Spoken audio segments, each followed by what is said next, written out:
My CEO beautiful and wealthy wife. The security guard Qin Yu caught the eye of a wealthy and beautiful CEO, becoming her personal bodyguard.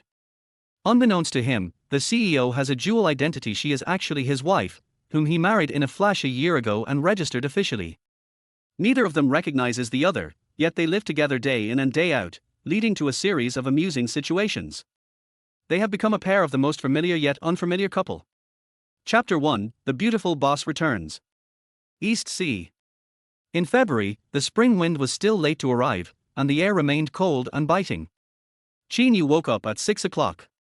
After braving the chilly wind to deliver a few orders, he hurried off to the Civil Affairs Bureau. He was about to marry Old Yarn's granddaughter. Half a month ago, Old Yarn had fallen by the roadside, and many people gathered around, but no one dared to help him. Only delivery man Qin Yu helped him up. Since then, Old Yarn had called Qin Yu every day, trying to set him up with his granddaughter, who was struggling with her love life. Having just suffered betrayal from his girlfriend, Qin Yu, in a moment of impulse, agreed to marry her. Not long after, a taxi stopped in front of him, and a woman stepped out. She wore black framed glasses and a long down jacket, looking very ordinary with her numerous freckles. The only standout feature was her height. "Let's go," she said, glancing at Qin Yu, who was in his yellow delivery uniform, speaking very little. "Okay," Qin Yu replied. He knew his place. An outsider from a small town trying to make a living in the big city had no right to be picky. He followed the woman into the Civil Affairs Bureau. Perhaps due to the cold, they were the only couple there. In less than 10 minutes, their marriage certificate was issued. He learned her name, Yarn Shui. "My grandfather made me marry you, so I did. I might be busy for a while, but I'll contact you when I have time," Yarn Shui said with an indifferent expression before getting into a taxi waiting by the roadside. He. Qin Yu forced a smile. It was clear that a woman who could marry a stranger without hesitation had lost all expectations of marriage. Even getting the certificate felt like just going through the motions. After that, Yarn Shui never showed up again. However, Old Yarn saw how hard Qin Yu worked, braving the wind and rain to deliver food. He helped Qin Yu get a job as a security guard at the Sea Group.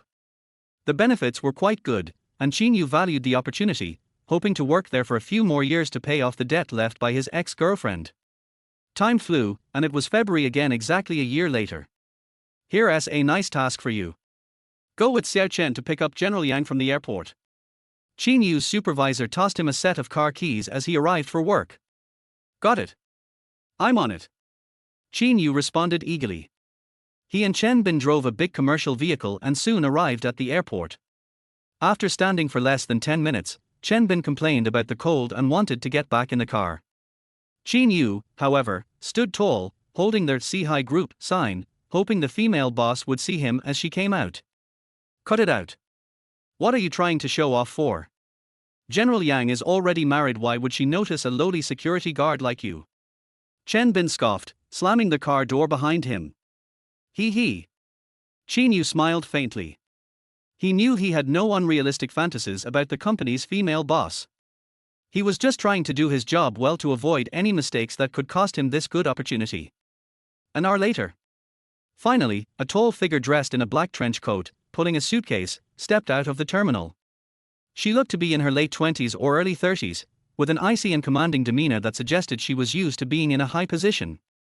She glanced at the sign above Qin Yu's head and strode over with long legs. Her powerful aura and striking appearance made many stop in their tracks, turning to look at her. "General Yang."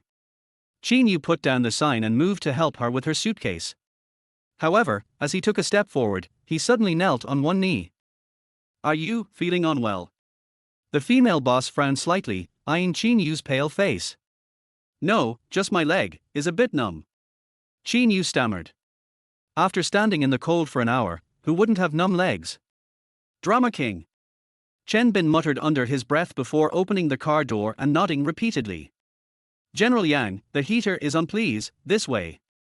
"Be careful when moving the suitcase," the female boss said lightly before getting into the car.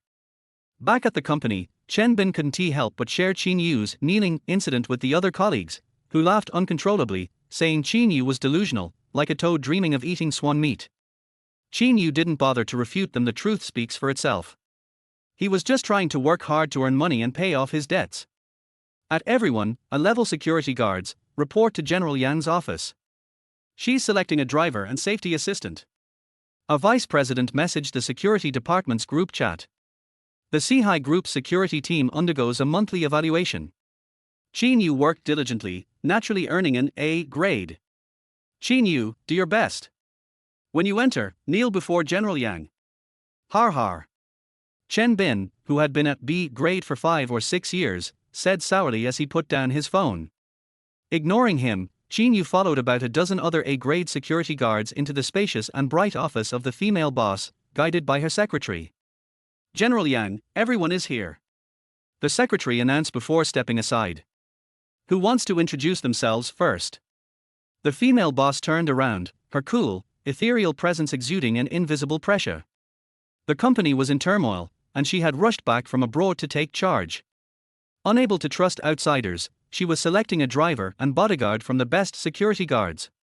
Zhao Jun, retired from the provincial team, former champion in combat. A tall A-grade guard stepped forward, his eyes fervently fixed on the female boss. After returning to the company, she had changed into a beige professional outfit that accentuated her curves, looking mature, noble, and elegantly captivating. Next. The heated gaze of Zhao Jun made the female boss slightly furrow her brows. Tang Hu, a graduate from a martial arts school, proficient in Bajikan and Tongbaikwan. Another tall young man stepped forward, but his voice trembled slightly. The female boss's piercing gaze made it feel as if he was standing before her without any clothes. Next. The female boss shook her head again. Qin Yu, 5 years as a reconnaissance soldier, first place in the district martial arts competition. Qin Yu stood at attention, hands at his sides, his eyes clear and voice strong. He hoped to be chosen for the role, which would come with a higher salary, helping him resolve his situation and be free of debt. Qin Yu. A flicker of confusion appeared in the female boss's striking black and white eyes. A year ago, she had intentionally dressed down to marry a delivery man. She vaguely remembered his name was Qin Yu. However, the impression was too vague, she couldn't recall what her husband looked like. As for Qin Yu, he wouldn't connect the striking, fair-skinned, and seemingly unattainable female boss with the registered name of his wife. After all, Yang Shui was the only daughter of the Yang family, born into a prestigious family, and had faced both overt and covert challenges growing up. Thus, she had 2 names.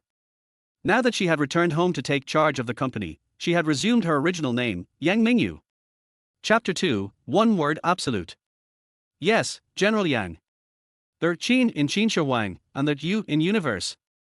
Qin Yu's voice was powerful and resonant. He noticed Yang Mingyu's gaze fixed on him, thinking she wanted to know the meaning of his name. Then it's you? In Huagua, people of all ages naturally trust soldiers, and Yang Mingyu was no exception. Their name, Qin Yu, didn't trouble her much after all. In such a vast country, there were many with the same name. Su Meng, set up an office desk for him outside and notify HR to adjust Qin Yu's salary according to the S-level employee standards.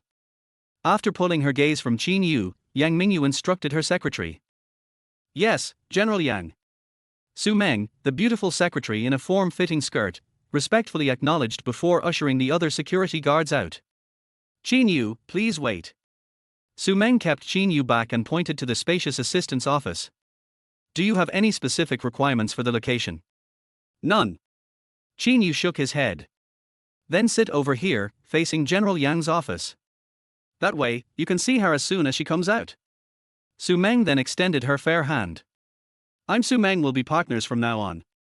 They were a team, Su Meng assisting Yang Mingyu while Qin Yu ensured her safety.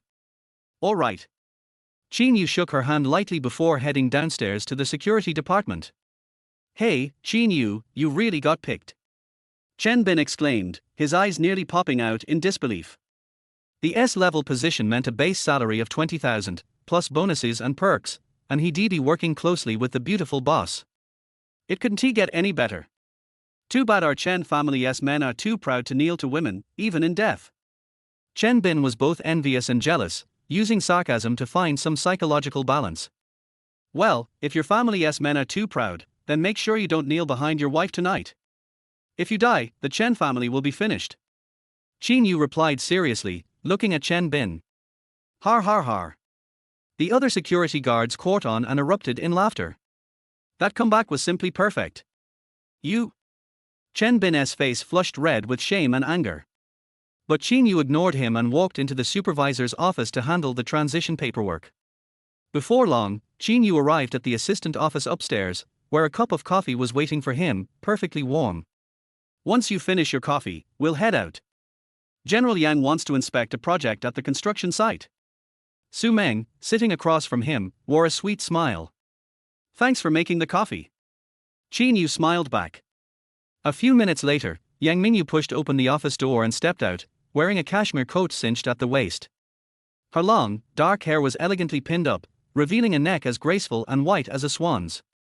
She looked both modest and elegant, exuding a goddess-like aura. Let us go. Su Meng gestured to Qin Yu, and they both stood up, following Yang Mingyu into the elevator.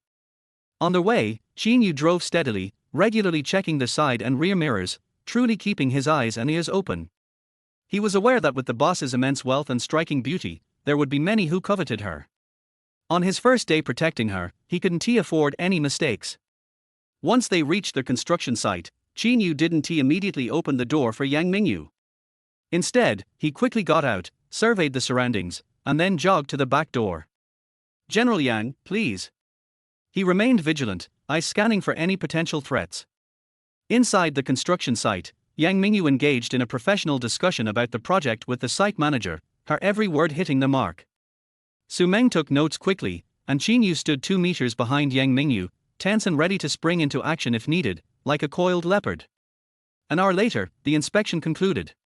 The site manager escorted Yang Mingyu to the car, glancing at Qin Yu and complimenting, General Yang, you have a great eye, your bodyguard is very professional. On their way back, Yang Mingyu's personal phone rang. It was her grandfather. Grandpa.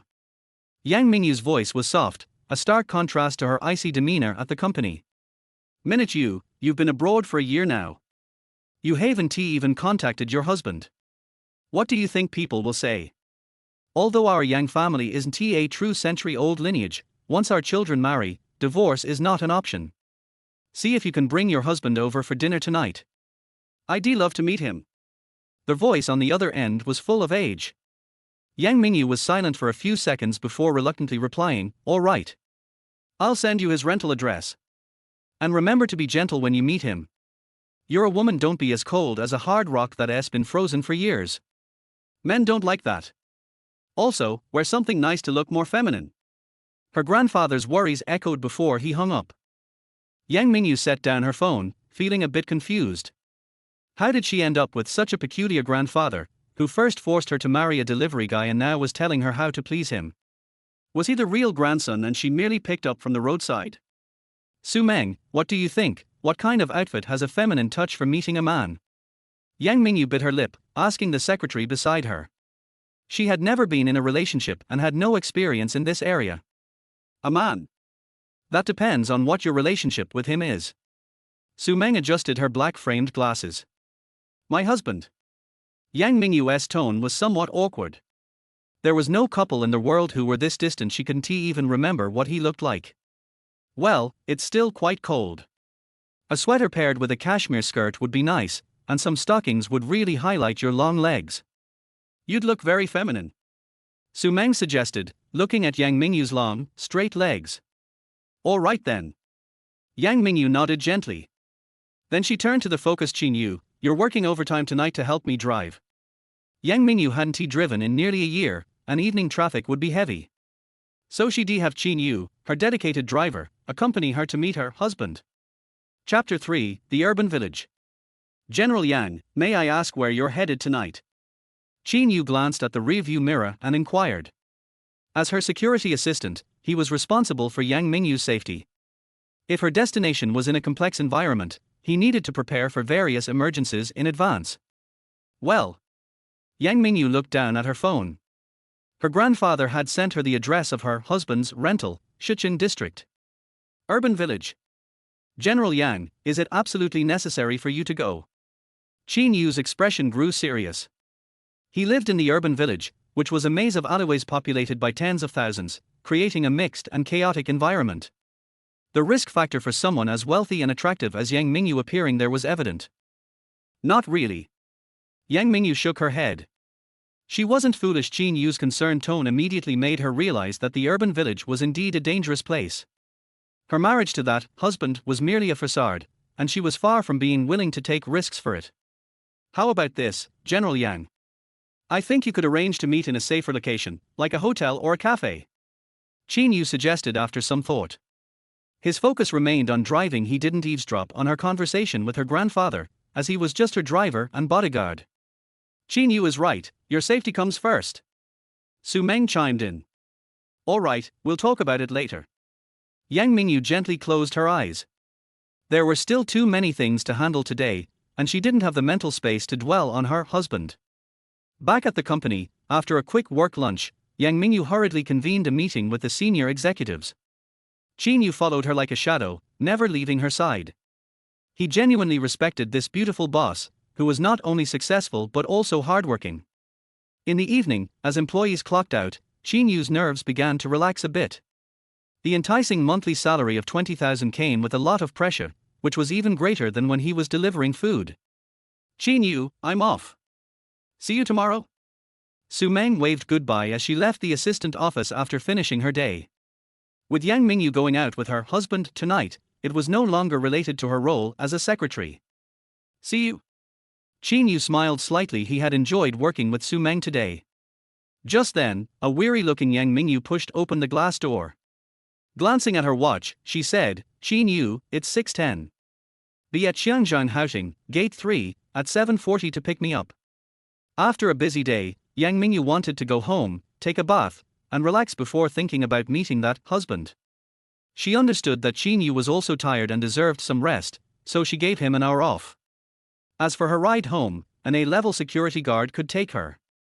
Understood, General Yang. Phew. Qin Yu let out a long sigh after watching her enter the elevator. Once downstairs, he rode his electric scooter back to the urban village. As soon as he entered his rented room, a cheerful face popped up. Boss, can you lend me 500 yuan? I want to take Lily out for dinner. Xu Peng, who used to deliver food with Qin Yu, was honest and timid. After Qin Yu had stood up for him once, he started calling him boss. To save money, they shared the apartment. Recently, he was pursuing a girl and had considerable expenses. Just transfer it, I'm going to shower. Qin Yu tossed his phone to Xu Peng. Finding a friend he got along with in a big city was rare. Although he wasn't wealthy, he was still generous with Xu Peng. Thanks, boss.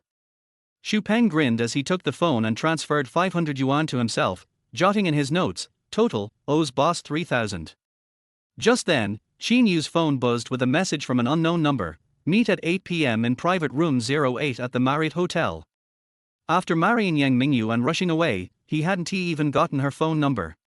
It was only when he called his grandfather that he managed to get this husband's number. Whoa, who's inviting the boss to the Marriott for dinner? Xu Peng glanced at Qin Yu's phone, suspicion on his face. He'd seen the Marriott on short videos. It was a well-known 5-star hotel in Donghai. He had even fantasized about going there with his girlfriend if he became wealthy. Boss, someone's inviting you to a 5-star hotel. Xu Peng shouted toward the bathroom. What? Dinner at a hotel? Sounds like a scam, just delete it. Qin Yu hadn't heard clearly and didn't think much of it. As a security guard in Donghai with no relatives or friends around, who would invite him to a luxury hotel? Okay. Xu Peng deleted Yang Mingyu's message, then made a bucket of instant noodles for Qin Yu, setting it on the table before whistling as he left. At 7:30, Qin Yu arrived punctually at Gate 3 of Xiangjiang Houting. Every unit here was a standalone villa, worth over 100 million each. Seeing the security guard at the entrance watching him cautiously, Qin Yu waited on the roadside. A few minutes later, Yang Mingyu emerged in a black sweater and cashmere skirt, her long legs clad in stockings. Her hair cascaded down her shoulders like dark ink. She seemed less cold and dominant than at the office, exuding a charming, fashionable aura of a city beauty. Snap. The gate guard saluted, his expression shifting to one of admiration. To the Marriott. Yang Mingyu handed the car keys to Qin Yu. Okay. Yang Mingyu's outfit tonight certainly gave her a feminine appeal and made her appear more approachable. However, Qin Yu was well aware of his role as merely a follower. On the drive, he focused on the road, and since Yang Mingyu was silent, he didn't seek to initiate conversation. Upon arriving at the hotel, Yang Mingyu told Qin Yu to wait in the car while she entered the opulent lobby alone. Time ticked by. Inside the private room, Yang Mingyu's expression gradually turned cold as she grew impatient, frequently checking her watch. When the hour hand reached 8:30, she stood up and exited the room. Feeling annoyed that her date had vanished on their first meeting, she was increasingly displeased. Given that their relationship was nearly that of strangers, she wasn't inclined to waste any more time. Stepping out of the hotel and into the car where Qin Yu was waiting, she wore a blank expression. "Take me home." Chapter 4, A Business Deal. "All right." Qin Yu nodded. As he started the car, he glanced in the rearview mirror to see the beautiful boss with her brows tightly knitted, emanating a palpable chill. She was clearly in a bad mood. However, Qin Yu rarely interacted with women, and given their stark differences in status, he had no idea what to say. He fell silent and focused on driving. Back at Xiangzhanghouting, the tension in Yang Mingyu began to dissipate. She instructed, "Pick me up tomorrow morning at 7:30. Then, with her long legs, she walked into the community. Phew, finally off work. Qin Yu exhaled as he locked the car and rode his electric scooter back to the urban village. Noticing Xu Peng wasn't back yet, he called him. "Big head, still on your date?" "I've locked the door, the keys in the usual place." He, boss, I'm at the hotel. Later, I'm having an artistic exchange with Lily." Xu Peng replied, then felt a bit guilty for potentially hurting his single boss's feelings. "You should contact your wife from the marriage certificate. If she doesn't want to be with you, just get a divorce and find someone new. It must be tough for a grown man to hold it all in every day." "I didn't even get her number back then. Where am I supposed to find her?" "Just stay safe," Qin Yu said, feeling frustrated before hanging up. Since they registered their marriage, his wife had disappeared. But old Yang had treated him well, even helping him land this good job, so he had no plans to divorce his granddaughter just yet. The next day, Qin Yu arrived at Gate 3 of Xiangzhanghouting at 7:10.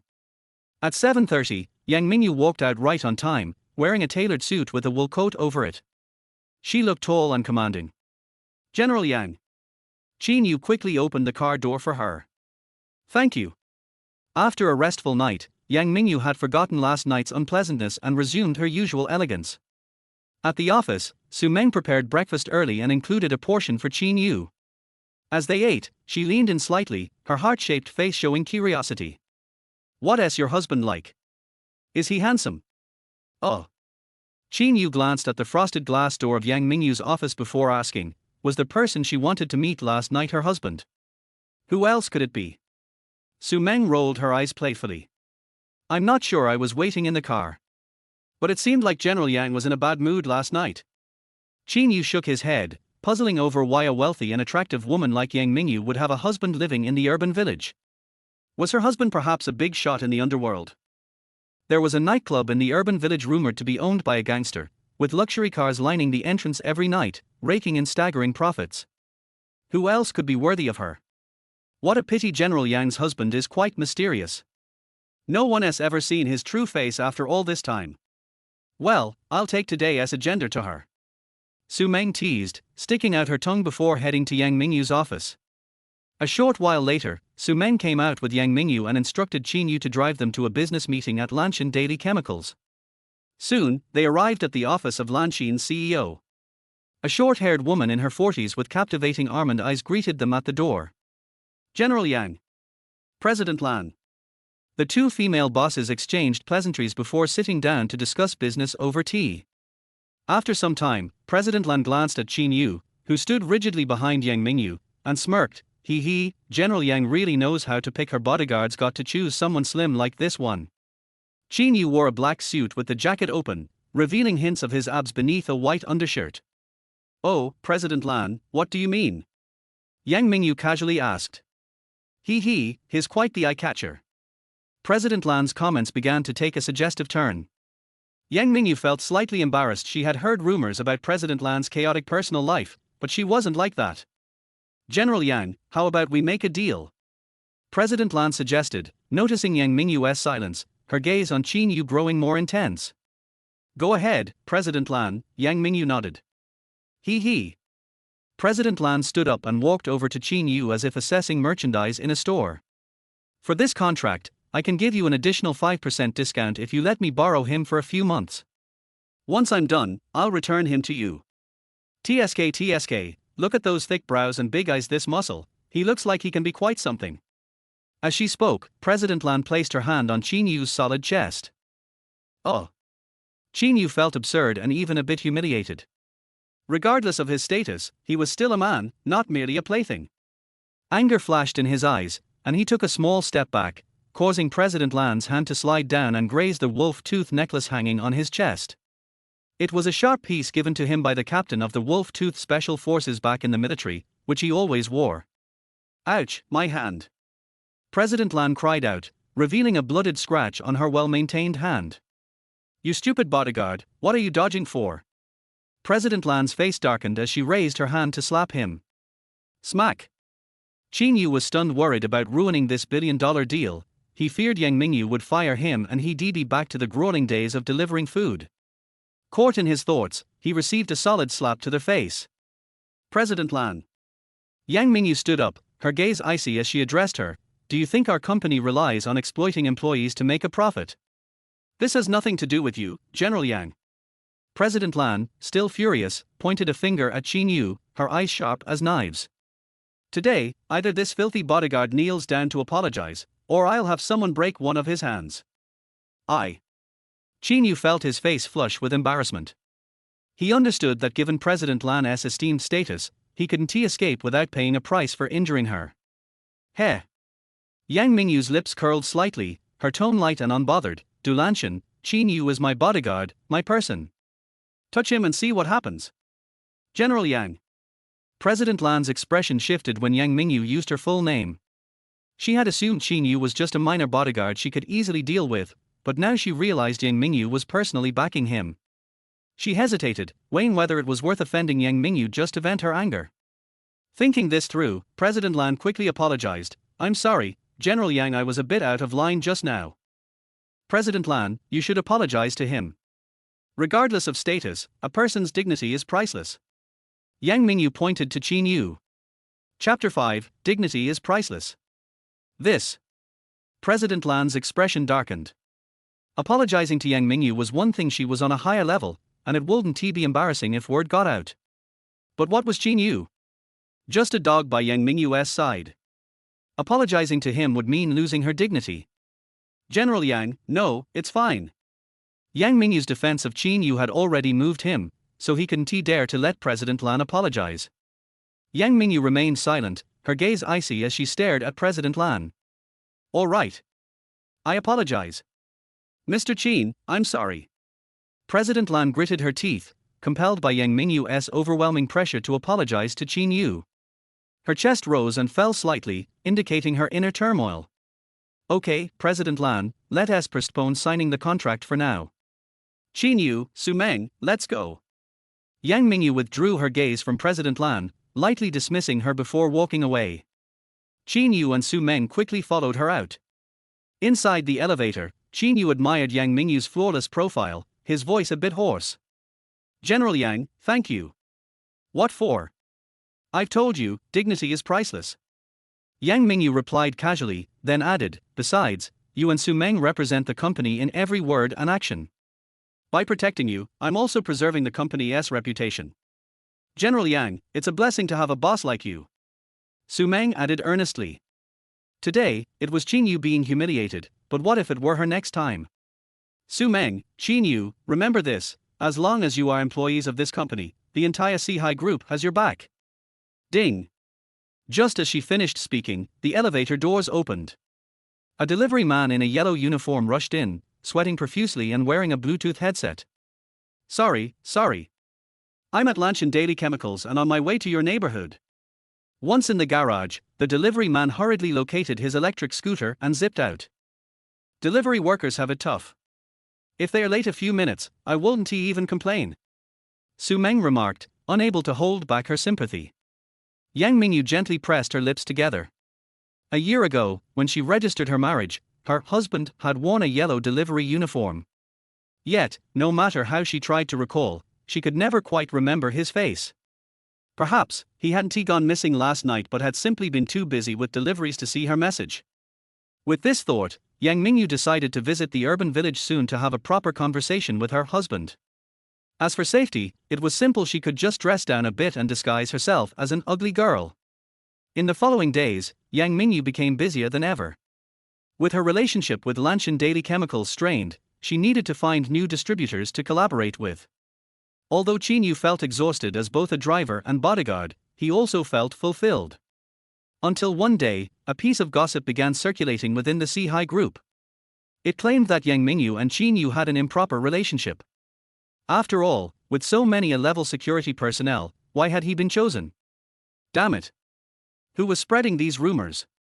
Once the gossip reached Qin Yu's ears, he felt a mix of anger and unease. He worried that his presence might tarnish Yang Mingyu's reputation. He also feared that, with rumors flying around, she might decide to fire him. Qin Yu, guess what I have in my hands? Su Meng emerged from Yang Mingyu's office, waving a folder. Not sure. Qin Yu shook his head, somewhat distracted. The company is planning to fire a few people, this is the list. Su Meng winked, looking mysterious. I'm on it, right? Qin Yu's expression soured.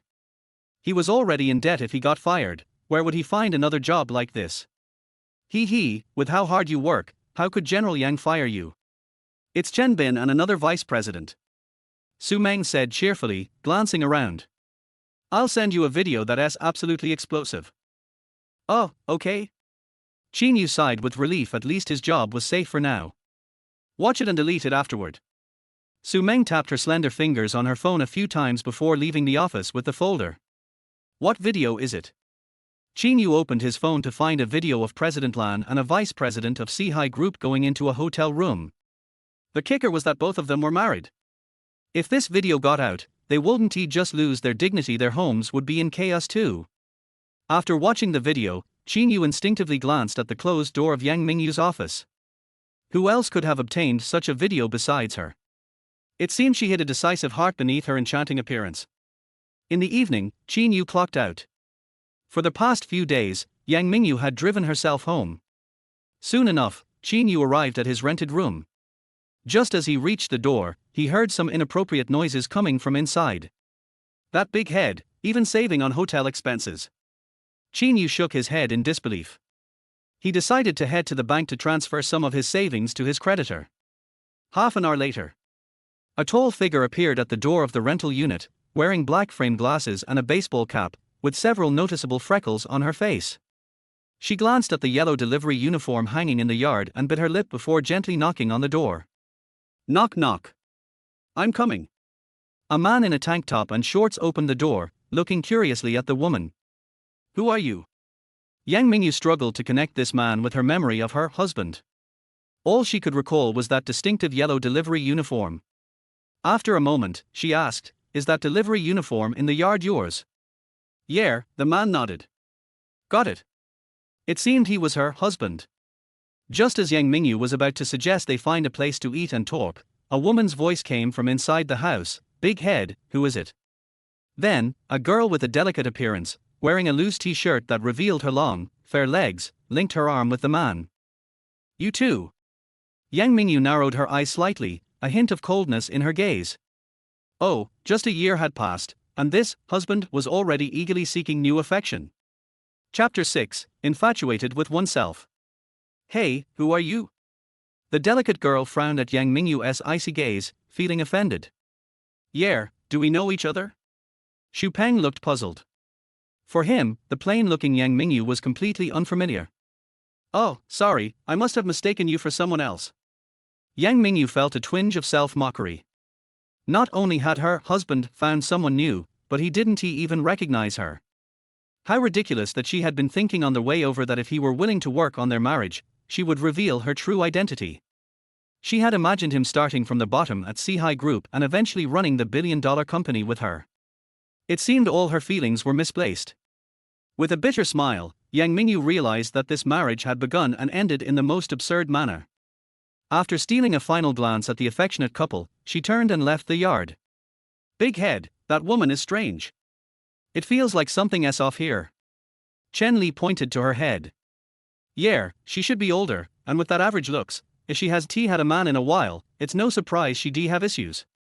Xu Peng scratched his chin, analyzing the situation. Then, what about your boss? You've mentioned he is still single, he won't have any problems, right? Xu Peng had a big mouth and often talked about Qin Yu in front of his girlfriend.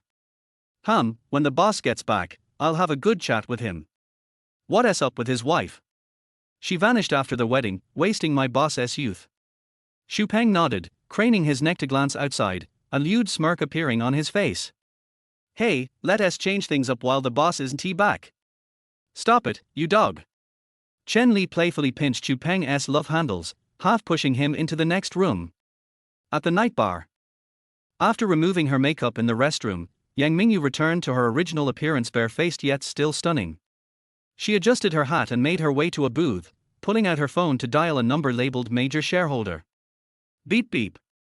Hey, babe. A sultry voice answered on the other end. Xiao Xiao, come out and drink with me. Yang Mingyu's tone carried a hint of bitterness. She never imagined she would so soon become a second-hand woman. Although there was no emotional foundation with that scoundrel, the marriage certificate was real. If he betrayed her, what was the point of staying married? All right, babe, send me the location. The sultry voice responded without hesitation. Moments later, a long-haired woman with a perfect hourglass figure strolled into the bar, her tight jeans accentuating her curves like a full moon. No wonder Yang Mingyu had her saved as major shareholder. Hi. Liu Xiaoxiao waved as she approached Yang Mingyu, sizing her up. Babe, you're getting more beautiful. Xiaoxiao, just call me by my name. Otherwise, people will think we have issues with our orientation. Yang Mingyu chuckled helplessly. Babe, haven't you heard? Heterosexuals exist to reproduce true love lies with the same sex. Liu Xiaoxiao leaned over the table, her body forming an enticing curve as she spoke seductively. All right, Xiao Xiao, you win. Just order drinks. Yang Mingyu rolled her eyes, wary of what even more scandalous comments might follow. Snap. Hey, handsome, 2 margaritas. Liu Xiaoxiao settled back onto the sofa, snapping her fingers at the waiter. Sure, miss. The waiter's heart raced, his pulse quickening with her alluring presence. All natural. Absolutely all natural. He gulped, then headed toward the bar. By the way, babe, how's things with your husband? Liu Xiaoxiao arched an eyebrow, curious. They were best friends and had no secrets from each other. Yang Mingyu's marriage to a delivery guy was something Liu Xiaoxiao was well aware of. However, she had been doing her residency at a major hospital and hadn't been in Donghai recently, hence the lack of catch-ups. Planning to get a divorce? Yang Mingyu said calmly. Har. That's the way to go, babe. A delivery guy doesn't deserve you. Liu Xiaoxiao fully supported her friend's decision. The disparity in their statuses was too great, forcing a relationship would never lead to happiness. I want a divorce, not because he is a delivery guy, but because he has another woman. Yang Mingyu wouldn't have married him if she had a disdain for his job. If he were loyal, ambitious, and of good character, she would have been willing to spend her life with him. But he had cheated. That was something no woman could accept. What? Damn. Give me that jerk's address, I'll take a knife to him tomorrow. Liu Xiaoxiao growled, ready to defend her friend. All right, Xiao Xiao, he did save my grandpa's life, so let us just consider it even. Yang Mingyu frowned, knowing her grandfather was unaware of the affair. After all, he had been the one to facilitate their marriage. He would likely be disappointed upon finding out. Fine, babe. To celebrate your newfound single status, we're going to drink until we drop. Sure. Yang Mingyu nodded. The pressure from work and the emotional setbacks made her want to indulge in a good drunken night. Miss, your margaritas. At that moment, the waiter brought the cocktails Liu Xiaoxiao had ordered. Cheers. The two friends began drinking, and gradually, the empty glasses piled up on the table. Both women's faces turned rosy, showing signs of intoxication. Babe, those guys over there have been staring at us. Liu Xiaoxiao flirted, licking her lips. Then. I'll call my bodyguard. Yang Mingyu felt a bit tipsy but remained alert. The men watching them were burly, adorned with gaudy gold chains. They clearly looked trouble. Good. I want to see what kind of man can be your personal bodyguard. Liu Xiaoxiao said, her words a bit slurred. She knew her friend too well. Yang Mingyu had high standards, and any man she chose as a bodyguard would definitely be extraordinary. Beep beep. Come to the night bar. When Qin Yu's call connected, Yang Mingyu slurred her words. Okay. Qin Yu replied. Boss, that beautiful girl called for someone to pick her up. This place is close to the urban village, take them there. The police want tea matter. Let us go. The group of muscular men didn't want to lose such a juicy opportunity and, with wicked glints in their eyes, headed toward Yang Mingyu's table. Chapter 7. Your bodyguard is awesome.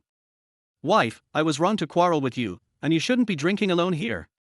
A sturdy man spoke to Yang Mingyu affectionately.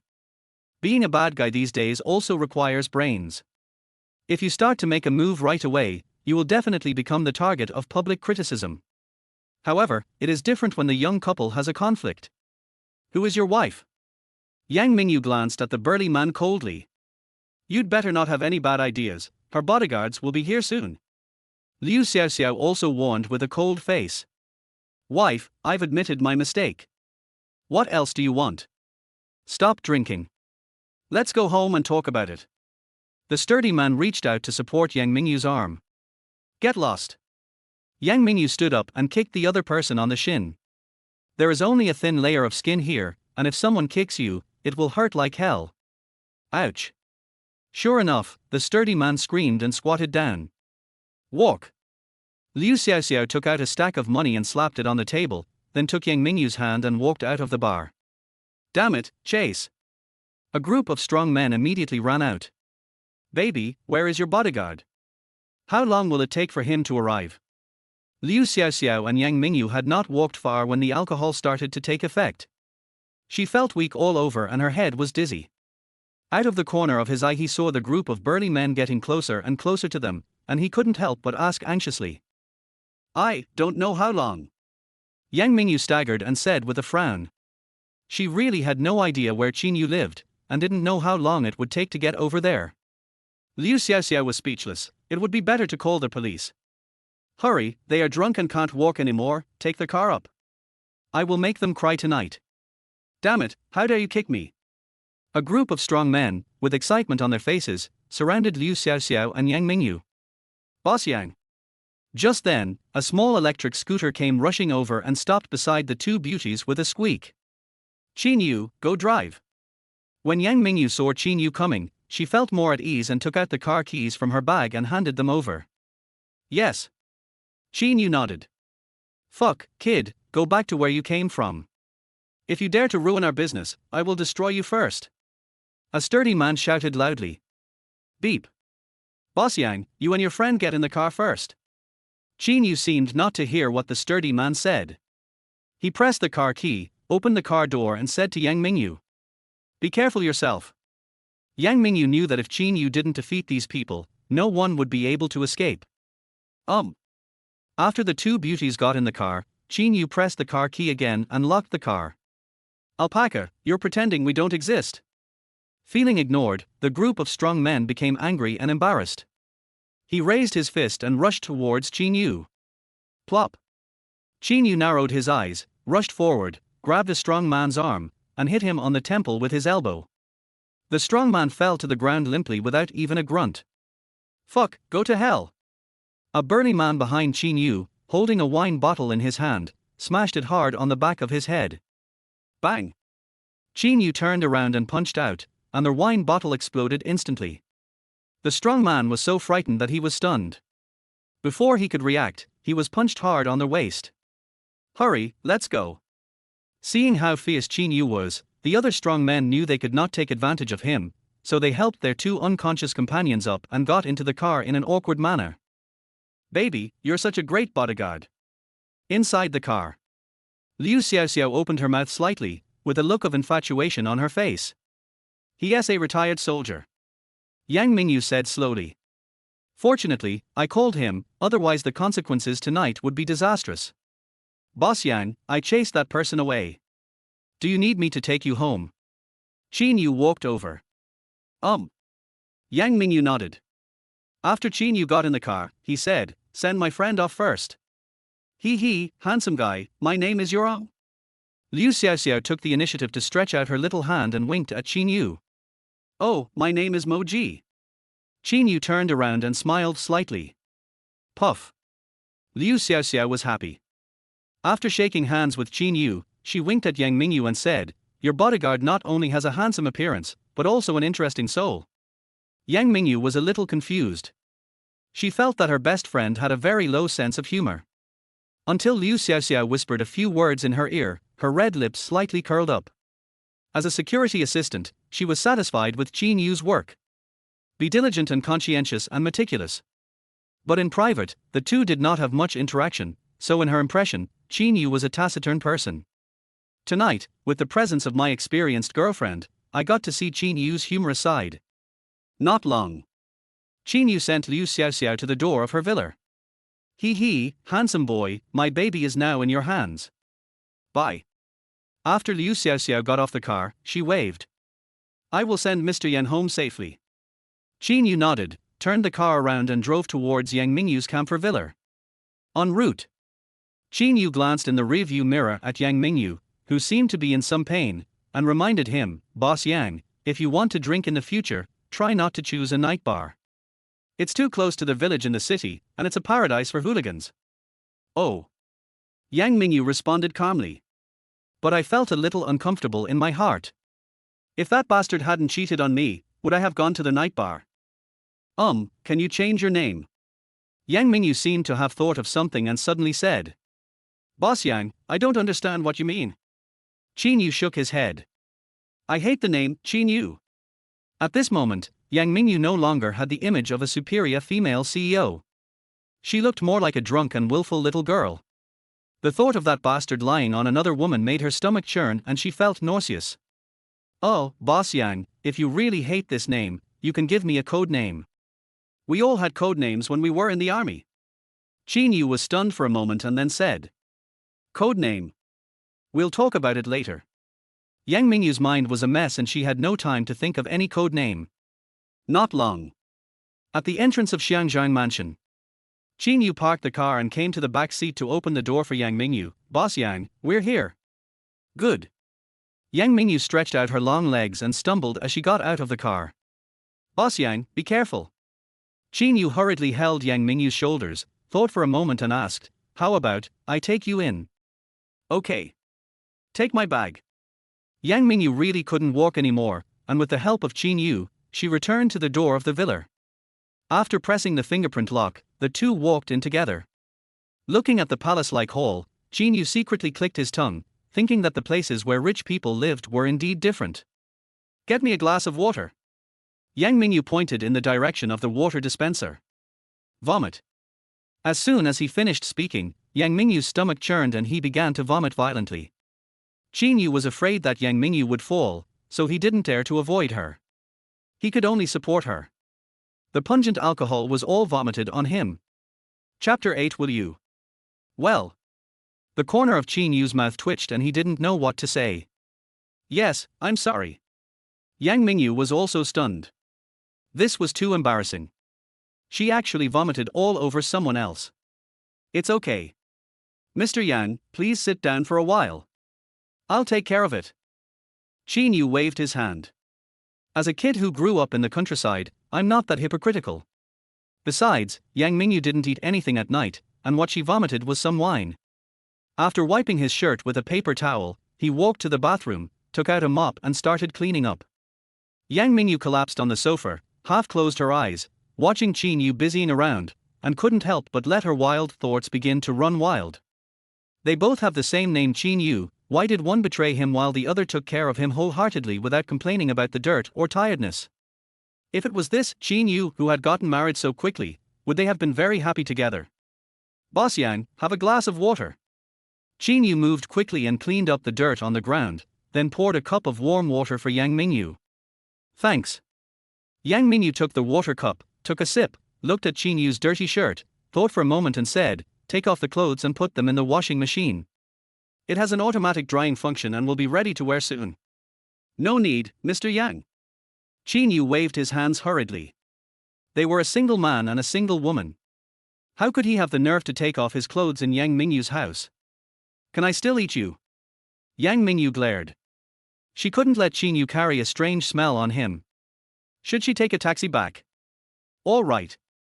Qin Yu had no choice but to nod. I'm going upstairs to take a rest. You can go back when your clothes are dry. You can come to the company 2 hours later tomorrow and it won't be counted as late. After Yang Mingyu finished speaking, she supported her head slightly and went upstairs. Thank you, Mr. Yang. Qin Yu was a little touched. Although Yang Mingyu gave people a feeling of being decisive and ruthless in the company, he was quite nice to his little bodyguard. Then, he went into the bathroom, took off his shirt and threw it into the washing machine. Maybe half an hour later, the shirt was washed and dried. Qin Yu took it out and put it on again before walking out of the bathroom. Bang! At this moment, there was a sound of heavy object falling from upstairs. What's going on? Qin Yu was startled and ran upstairs in 2 or 3 steps. Boss Yang. I'm here. Yang Mingyu's weak voice was heard from a room. Boss Yang, are you okay? Qin Yu ran over quickly, pushed open the door, and saw Yang Mingyu half kneeling on the ground, holding her right chest tightly. His smooth forehead was covered with cold sweat. My stomach hurts. Yang Mingyu raised her face with a slightly painful look. You must have hurt your stomach because you didn't eat anything at night and only drank alcohol. Qin Yu helped Yang Mingyu up and said, My grandfather was a barefoot doctor. I have learned some Chinese medicine massage techniques. I will help you relieve it. Real? Yang Mingyu asked uncertainly. Well, when I was in the army, I massaged my stomach for a comrade who had stomachache. It worked.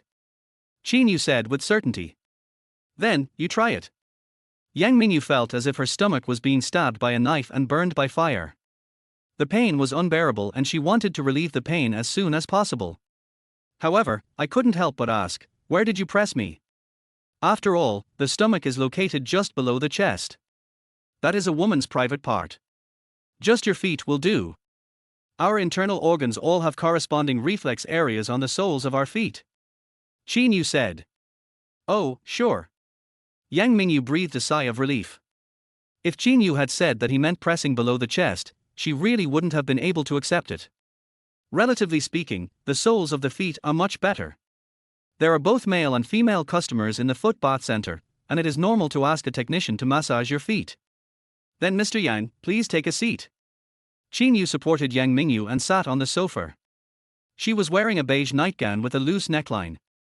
The sight of snow-white scenery made Qin Yu's heart beat uncontrollably. However, Qin Yu is a person with extremely strong control. He quickly looked away, half knelt on the ground, reached out and held Yang Mingyu's snow-white, beautiful little feet. Their white and tender toes looked like little radish heads. Slender and round, as if boneless.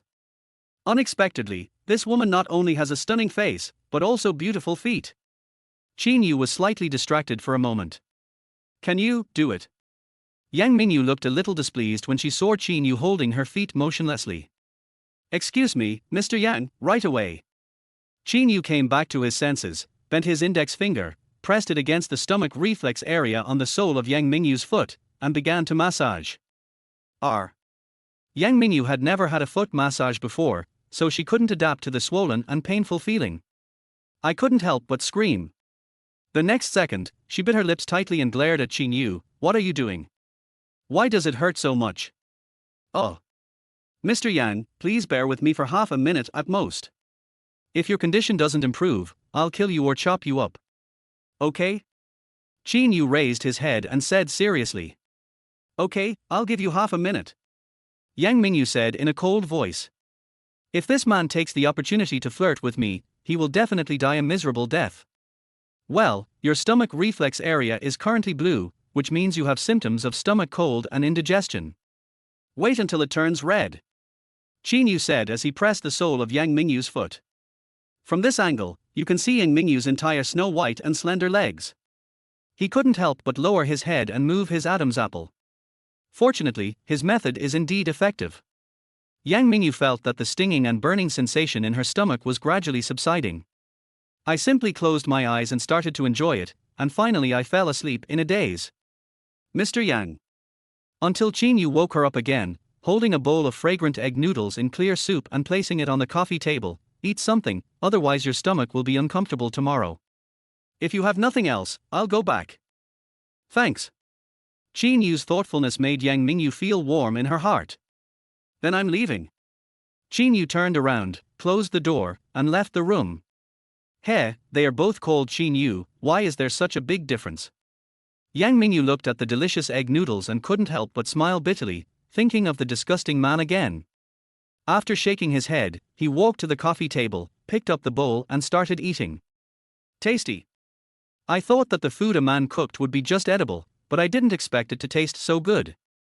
She is no worse than the full-time nanny who took leave to go back to her hometown. After eating a bowl of noodles, Yang Mingyu felt as if she had come back to life. He let out a long breath, thought for a while, and dialed the number of their major shareholder, Xiao Xiao. How are you okay?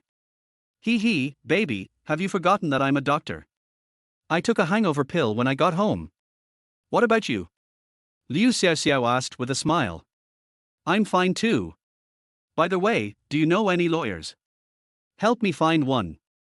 I want to dissolve my marriage with that bastard as soon as possible.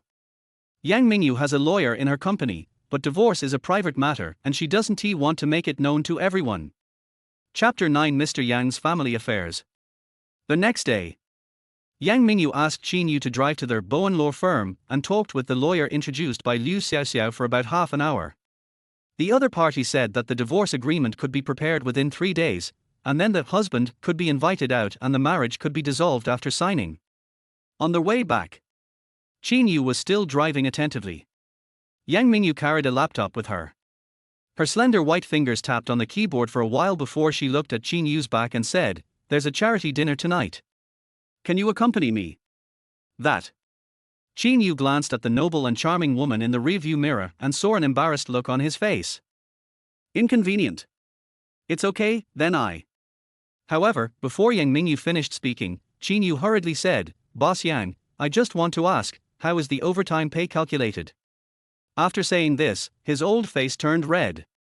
He felt that asking for money in front of Yang Mingyu, a woman who was out of touch with the world, was simply a blasphemy to her. Yang Mingyu was obviously stunned, then said, "Oh, you are now an S-level employee, and your overtime pay will not be less than 100 per hour, so don't worry." "Okay, then what time should I pick you up tonight?" Ring. As soon as Qin Yu finished speaking, his cell phone rang urgently.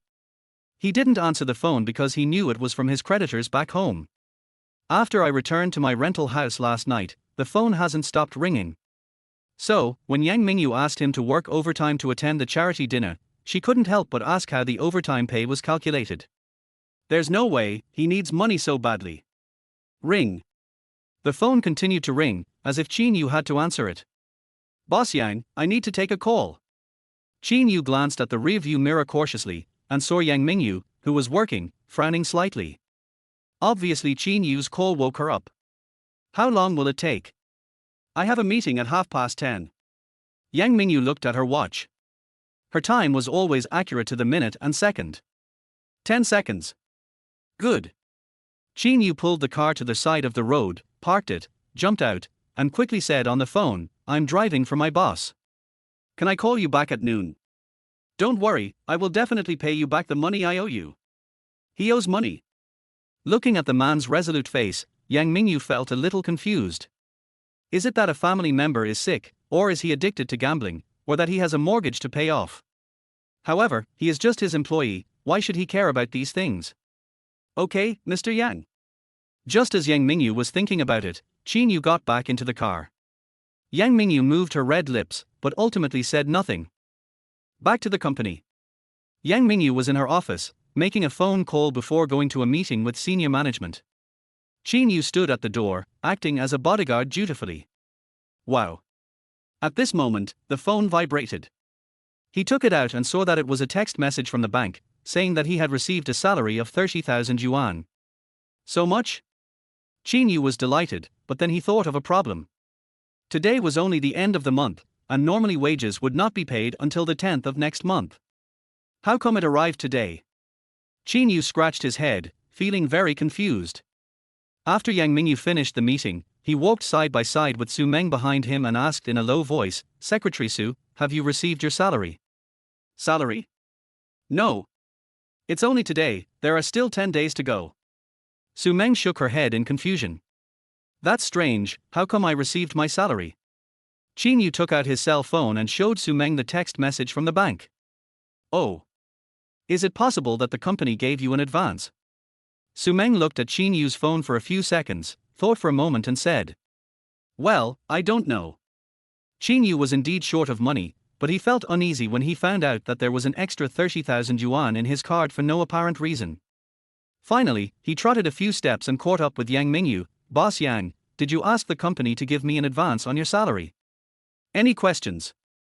Yang Mingyu had a blank expression on her face and a cold tone. After the meeting, she seemed to have a layer of frost on her body, but Qin Yu was still entangled in the matter of 30,000 yuan and didn't notice it. Oh, thank you. Qin Yu said gratefully. Now, the urgent situation has finally been alleviated. Nowadays, all mobile phones support dual SIM cards and dual standby, right? Go get another number for work use only. For your personal number, set it to silent mode. Yang Mingyu said this in a formal manner and walked into the elevator. Yes, Mr. Yang. Qin Yu nodded and walked in. Su Meng seemed to know something. She held the folder, lowered her head, and looked like she didn't dare to breathe. Until Yang Mingyu walked into her CEO's office with a cold wind. Su Mengsai patted his chest gently. Did something happen? After Qin Yu sat down, he couldn't help but ask Su Meng in a low voice. Well, several of the company's senior executives are former subordinates of Boss Yang's mother. They want Boss Yang's mother to return to the company to work, which makes Boss Yang very angry. Su Meng said in a very small voice. Boss Yang, my mother came back to work, why is she angry? Qin Yu couldn't understand why. Wouldn't it be better for mother and daughter to run the company together? How would I know about Mr. Yang's family affairs? Su Meng spread his hands. Well, get busy then. Qin Yu didn't ask any more questions. At noon, I took some time to go to the mobile phone business hall and applied for a new number. I also transferred 29,000 yuan of my salary, which was not even warm yet, to my creditor, leaving only 1,000 yuan for living expenses. Yang Mingyu hardly left the office in the afternoon. It was only when it was almost time to get off work that she opened the door and walked out.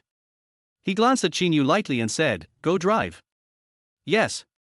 Qin Yu nodded, and while driving, he told Yang Mingyu his new number. Yang Mingyu had only saved the previous number in recent days because company regulations stipulated that Qin Yu had a 1-week probation period, so she had never saved his number. As for the message I sent to that husband on the night I returned to China, I deleted it that night. So, she really didn't notice that the husband and Qin Yu used the same number. Not long. Jinding Building. After Qin Yu drove the car into the parking lot, he accompanied Yang Mingyu into the magnificent hall. Boss Yang. Boss Yang. Along the way, people kept greeting Yang Mingyu. It seems that people like her are born to be the protagonist. No matter what the occasion, she is always the most dazzling pearl. Yang Mingyu nodded slightly as a response. However, he did not stay on the first floor, but took Qin Yu to the second floor. More luxurious and more impressive. There weren't a lot of people, but it was obvious that everyone was a standout in the city. Oh, my dear daughter, I thought you were not coming. A woman who still looked charming, holding a wine glass and holding the arm of a burly, bearded man, walked towards Yang Mingyu. If I don't come, people will think I'm afraid of you. Yang Mingyu said coldly. The relationship between her and that woman doesn't look like that of a mother and daughter at all. Chapter 10. Just watch the fun. Oh, my dear daughter, the way you look when you're angry is exactly like that short-lived ghost. The charming woman shook the red wine glass and spoke sarcastically to Yang Mingyu. Mother, these 5 sufferings are tied to one. The bearded man, with a gaze like hooks, looked Yang Mingyu up and down, then said something in Japanese. He. My dear daughter, Mr. Sato said that you are very beautiful. You should thank me for giving you such excellent genes. The charming woman smiled and translated. If I could, I would rather return this dirty gene to you. Yang Mingyu clenched her fists slightly, her eyes flashing with deep hatred. It was the first time that Qin Yu saw this beautiful boss express her emotions so openly, which showed how much she hated and resented her mother. Har, okay, give it back to me, right? Tomorrow, just jump off the top floor of C High Group. The charming woman said the most vicious words in the world with her charming laughter. A mother actually hopes her daughter will jump off the building. That's only after you die first. Yang Mingyu fought back without any hesitation. He. How can I die before I take back Sihai Group with my own hands? Don't worry, you are my biological daughter after all. When I take charge of Sihai Group in the future, I will reserve a receptionist position for you to run errands for me, so that others won't say that I, as a mother, have no conscience. The charming woman's face was full of smiles, but the smiles did not reach her eyes, which gave people a cold and gloomy feeling. Liu Nanyang, you won't have this chance. Yang Mingyu simply called her mother by her name. My dear daughter, I know that there is still an old man in your Yang family who has been planning in the East China Sea for decades. I am sure that I cannot defeat this old fox alone. However, if I have the support of Mr. Sato, that may not be the case. After Liu Nanyang finished speaking, he leaned his head on the bearded man's shoulder. This was his greatest reliance, Sato Ichiro, and behind him was the Japanese Sato Group, which possessed trillions of wealth. If he were to take action against the Sihai Group, Yang Mingyu would probably find it difficult to resist. Liu Nanyang, you betrayed your family, and now you are betraying your country. Once the Sato Group enters the East China Sea, it will be like inviting a wolf into their house. The wealth of our Chinese people will be continuously seized by the Japanese. Yang Mingyu was so angry at her mother that she was shaking all over. This was no longer a personal grudge between mother and daughter, but a matter of national justice. My dear daughter, you are still too young. Winners win, losers lose. People only look at the results, not the process. Also, don't accuse me of treason. I am just doing normal business with Mr. Sato. Does that mean that everyone who does business with foreigners is treasonous? Liu Nanyang was once the female boss of Sihai Group. Whether in eloquence or adaptability, she was no worse than Yang Mingyu. If you all support Ms. Liu to return to Sihai Group, you will gain the friendship of our Sato family. At this time, Sato Ichiro also spoke in stiff Chinese. Who the hell cares about the friendship of the little devils? Someone whispered. Hush. The Sato family owns shares in many large companies in our country. We just need to listen to what he says and don't talk back. Some people are also afraid of the Sato family's terrifying power. Yes, this is a private matter between mother and daughter, we can just watch the fun. Some people followed suit. They are a group of businessmen who care about profits. It is not so important to them who is in charge of the Sihai Group. Okubiono. Sato Ichiro took in the reactions of everyone present and whispered something in Japanese. Although no one quite understood what he said, one could probably guess from his contemptuous look that it was definitely not something nice. Please speak Chinese on our turf. Someone said unhappily. He said that everyone is a bunch of cowards. A loud voice filled with anger rang out. Qin Yu had previously carried out a secret mission and received 2 months of Japanese language training. What? Fuck, this little devil is too crazy. Brother, translate this for us. We in the East China Sea do not welcome him. Tell him to get out. Qin Yu's words, like a cannonball, caused an uproar in the hall. I came here as an investment attraction by your government. You Chinese pigs have no right to tell me to get out. Sato Ichiro roared at the people in the hall. Fuck it. Although all the bosses present were pampered, they were Chinese after all. Seeing that Sato Ichiro used such humiliating words, someone couldn't bear it anymore and swung his fist at Sato Ichiro. Barker. Sato Ichiro was filled with violent rage and slashed the man's neck with his knife. Plop. The man fell to the ground limply without even a sound. I'm an 8th degree black belt in karate. I can kill all of you sick men of East Asia with one punch. Click. Ichiro Sato clenched his fist, and there was a crisp sound of bones cracking. This. The bosses present looked at each other in surprise. They didn't expect that Ichiro Sato was not only financially strong, but also had such terrifying personal fighting ability. Fighting him one-on-one would be fine, at most it would be a mutual brawl. But if the bodyguards were to rush forward, the nature of the fight would change and become a diplomatic incident. No one can afford the consequences. For a moment, the boss present was angry and unwilling, and could only glare at Sato Ichiro fiercely. You. At this time, Sato Ichiro pointed at Yang Mingyu again and said arrogantly, if you want to keep your Sihai Group, you can climb onto my bed obediently tonight and serve me together with this bitch. After saying that, Sato Ichiro unscrupulously grabbed Liu Nanyang's plump buttocks. Sato, that's not what you said last night. Liu Nanyan's face changed. I like your daughter, isn't that okay? Don't you just want money and power? As long as I'm happy, I can give you whatever you want anytime. Bitch. After Sato Ichiro glanced at Liu Nanyang, he looked at Yang Mingyu. How is it? Why don't you come to me? Don't you Chinese women like foreign men? After experiencing my strength, you will know how bad your Chinese men are. Liu Nanyang, do you know now what you are in his eyes? You are nothing but a tool for him to vent his desires. Yang Mingyu looked at her mother and said expressionlessly, then she set her eyes on Sato Ichiro, and you are a conceited beast. Even if I destroy Seihai Group with my own hands, I will never let you off. How dare you, a bastard born of a bitch, call me a beast? Sato Ichiro arrived in front of Yang Mingyu in one step, with a violent look on his face, like a devil from hell. Chapter 11 Challenge You. Whoosh! Qin Yu's figure was not slow either. Sato Ichiro had just arrived in front of Yang Mingyu, and he also arrived. He stood between the two men with a body that was not big but straight as a gun.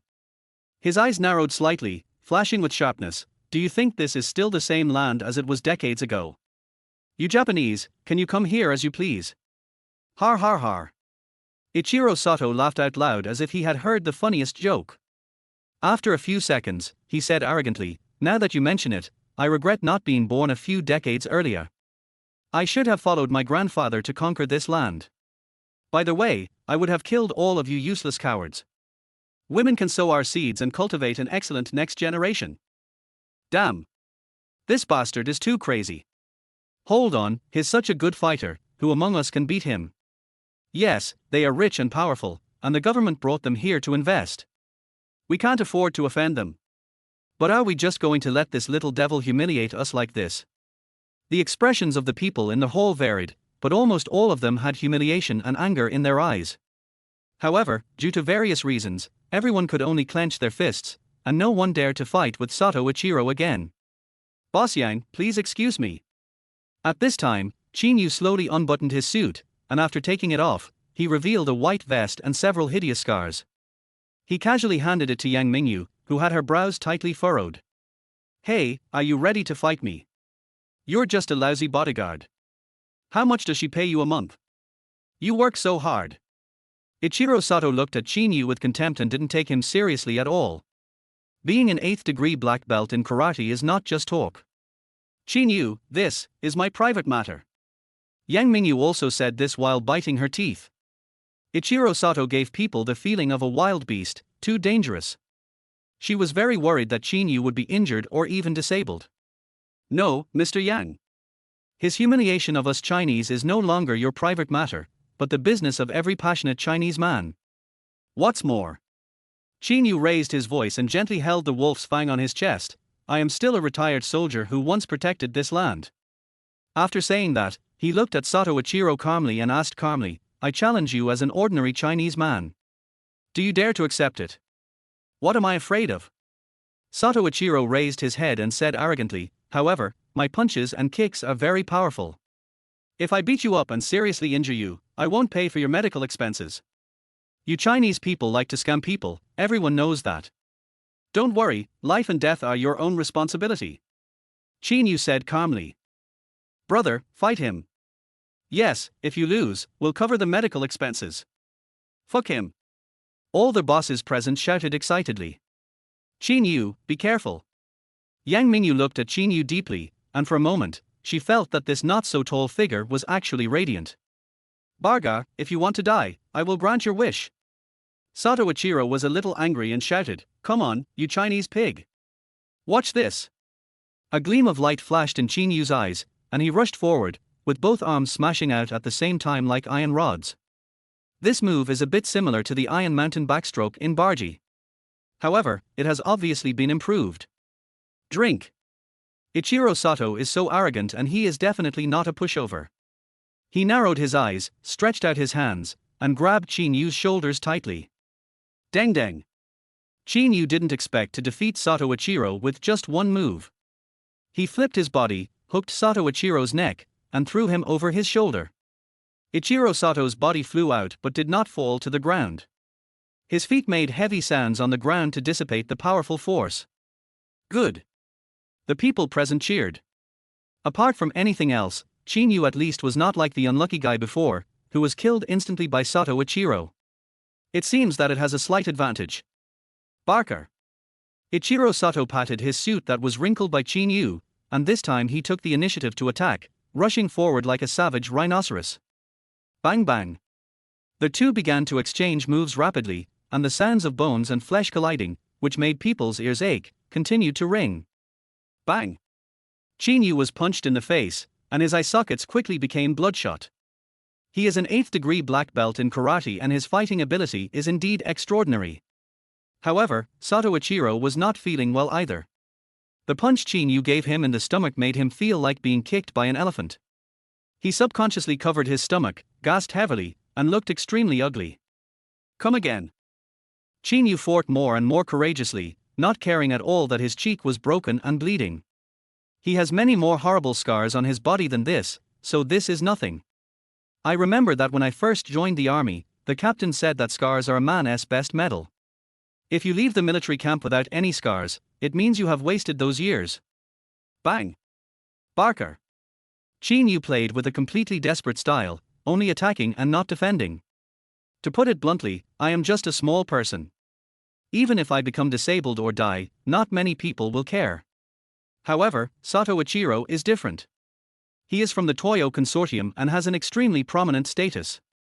If I could really exchange one life for another, I would definitely make a profit. Madman, madman. Ichiro Sato became more and more frightened as the fight went on.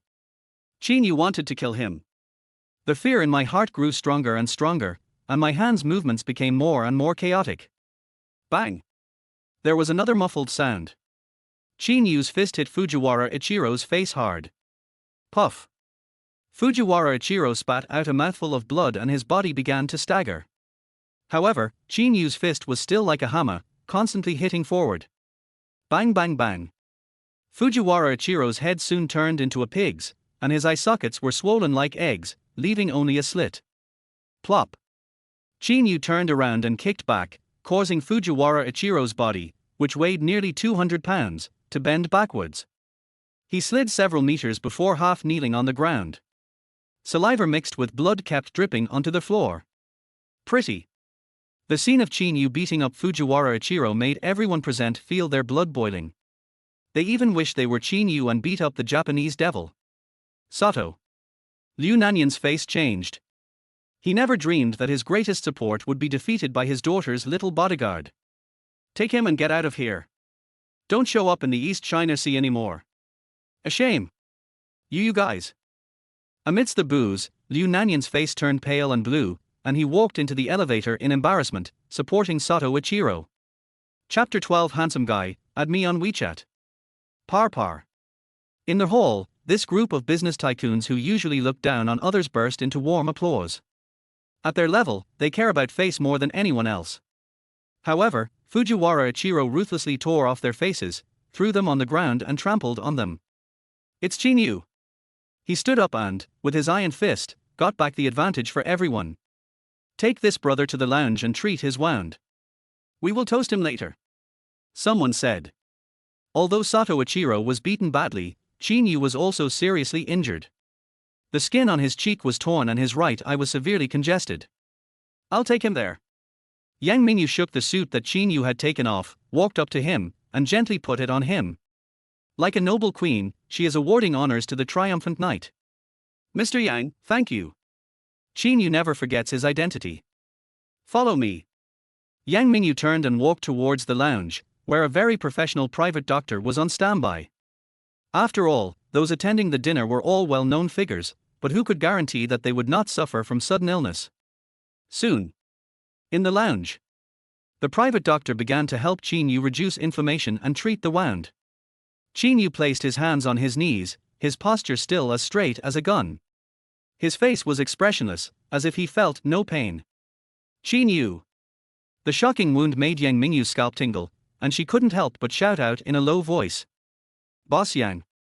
Qin Yu and Yang Mingyu looked at each other, but looked away the next second. Under the light, Yang Mingyu's infuriatingly beautiful face was enough to make any man have dirty thoughts and even want to possess her. However, Qin Yu also understood his identity. Not only was he her subordinate, but he was also a married man. Although, after getting the marriage certificate, their wife disappeared, but as long as the two of them did not divorce, she was his wife.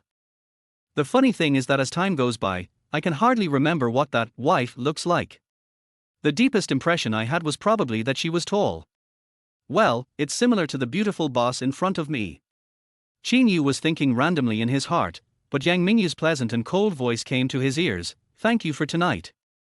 You have protected my dignity. Yang Mingyu knew that she could fight against her mother who had abandoned her family and was having an affair with other men when her father was dying.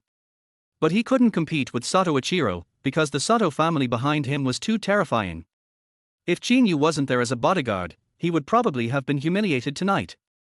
Boss Yang, whether as your security assistant or an ordinary Chinese man, what happened tonight is what I should do. Qin Yu said calmly. Wow. At this moment, Yang Mingyu's cell phone vibrated. She took it out, took a look, and then turned and walked to the window. It was a text message from her lawyer. Mr. Yang, things may have changed. We went to the food delivery company to investigate. Your husband Qin Yu resigned 10 months ago. No one knows his exact whereabouts, but I will continue investigating. Please give me a few more days. Yang Mingyu frowned and replied, didn't I give you an address? Why don't you go to the place where he rented a house? I looked, but no one was there. The lawyer quickly responded. Because the person Yang Mingyu asked the lawyer to find was Xu Peng, whom she mistakenly thought was her husband, but the lawyer was looking for him based on the clues of Qin Yu. Qin Yu followed Yang Mingyu every day, so the lawyer naturally couldn't find him. Well, I'll give you a few more days, but you must handle this matter for me as soon as possible. Yang Mingyu narrowed her eyes, feeling a little confused. Whenever she thought about the man and another woman hugging each other intimately that night, she felt sick. Only when this marriage is dissolved will she feel at peace. I understand, Mr. Yang. The lawyer replied. Boss Yang, it's done. At this time, the private doctor had treated the wound on Qin Yu's face and put on a band-aid. Not only is it not ugly, but it makes Qin Yu more masculine. Yang Mingyu nodded slightly. Thanks. Qin Yu also said to the doctor. Let's get out. The messages sent by the lawyer added another layer of gloom to Yang Mingyu's mood, which had just improved. I thought I could cut the Gordian knot and end my relationship with that husband, but now I can't even find him. If I can't find him, will I have to live with the shadow of being betrayed by that bastard forever? Thinking of this, Yang Mingyu's brows became a little colder. Qin Yu and I had just returned to their hall when a rich girl holding a wine glass came up to us like a bee seeing a flower. Handsome guy, let's add each other on WeChat. Har, my wife might not allow me to add WeChat with such a beautiful lady like you. Qin Yu smiled faintly. Yang Mingyu glanced sideways, a hint of surprise flashing in her eyes. Is he married? How come I don't know? Yang Mingyu then realized that he had crossed the line a bit. He was just his bodyguard, so there was no need for him to tell her whether he had a wife or not, right? Oh. The rich girl was obviously disappointed. She could accept that her man was a poor boy who was a bodyguard, but she absolutely could not accept that he was a married man. Brother, come on, let's have a drink. Someone handed Qin Yu a glass of red wine. Thank you, I can't during work. Qin Yu politely refused. How could he drink when he still had to protect the beautiful boss? Have a drink. You can't always be someone's bodyguard. Yang Mingyu said with a hint of profound meaning. The people present are all bigwigs in the business world. If Qin Yu can establish good relationships with them, it will be beneficial to his future development. She was not so selfish as to keep such an outstanding man like Qin Yu by her side as a little follower. He should have more room for development. Har, Mr. Yang is a reasonable person. Come on, brother, drink first to show your respect. Yeah. Okay. Qin Yu nodded, he understood what Yang Mingyu meant. I feel warm in my heart that I can actually meet such a beautiful boss with such a broad mind and vision. Boss Yang. Cheers. Maybe at the beginning, some people wanted to make fun of Yang Mingyu, the beautiful female president who had not yet established a firm foothold in C-High Group. However, after Qin Yu defeated Sato Ichiro, they realized that as long as Qin Yu was there, no one could shake Yang Mingyu's position in the C-High Group. Therefore, he was also extra polite to Yang Mingyu. Well, cheers. Yang Mingyu socialized with a group of bigwigs in a reserved and elegant manner. Out of the corner of her eye, she saw Qin Yu walk a few steps, answering the phone with a doting smile on his face that she had never seen before. Is the person who called his wife? Chapter 13. Maybe it's true love. Oh. Sure enough, all the good men are from other families. The doting in Qin Yu's eyes seemed to be overflowing. Yang Mingyu felt inexplicably bitter in her heart. Although he is just an ordinary person who works hard for the monthly salary of tens of thousands of yuan that he gives himself, he has a partner who makes him smile whenever he answers the phone. And what about yourself? He is rich, good-looking, and worth tens of billions. However, in the world of love, she is a loser who is betrayed by men. Every night, I drag my tired body back to the empty villa, and I hope a man can call me and ask about my well-being. Instead, like an emotionless machine, put all your energy into work. You need emotional comfort too, okay? Har har, okay, I'll talk to Mr. Yang later. Okay, see you later. When Qin Yu played the role of a bodyguard, he was always cold and serious, but tonight he laughed out loud. The call lasted at least 10 minutes before he put his phone away and continued drinking with the bosses. Perhaps because he was in a good mood, Qin Yu accepted everyone who came to him and was very generous. Yang Mingyu saw all of this and couldn't help but feel a little curious about Qin Yu's wife. What does she look like? What does it do? How could he, who remained expressionless even when disinfectant alcohol was poured on his wound, reveal such rich expressions? Maybe, this is true love. Yang Mingyu gently shook the wine glass, thoughts surging in his mind. It was not until someone came upstairs and said that the auction was about to begin that the group put down their wine glasses and went downstairs together. Since it is a charity gala, the items being auctioned will not be rare treasures, but rather some small and meaningful items. Yang Mingyu didn't even blink as she spent 2 million to take a picture of a landscape painting by a mountain child. After paying on the spot, I left. Qin Yu followed her all the way to the parking lot, then said, Boss Yang, we've all been drinking tonight, can we call a designated driver? You want to get off work in a hurry? Yang Mingyu raised her thin eyebrows and asked coldly. Oh, I'm drunk and can't drive. Qin Yu scratched his head awkwardly. Ring.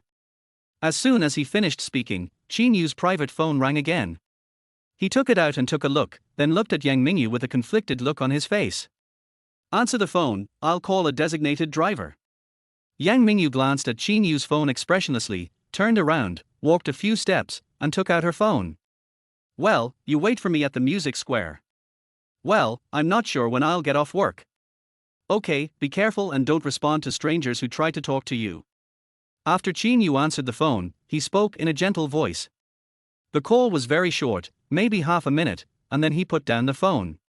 Looking at Yang Mingyu's tall but slightly lonely back, Qin Yu took the initiative to say, Boss Yang, I'll sit in the passenger seat and take you home, and then I'll go back. No need. You can leave work now. Yang Mingyu said coldly. He took out the key, pressed it, and sat in the back seat. This. Qin Yu was a little unsure what this beautiful boss meant.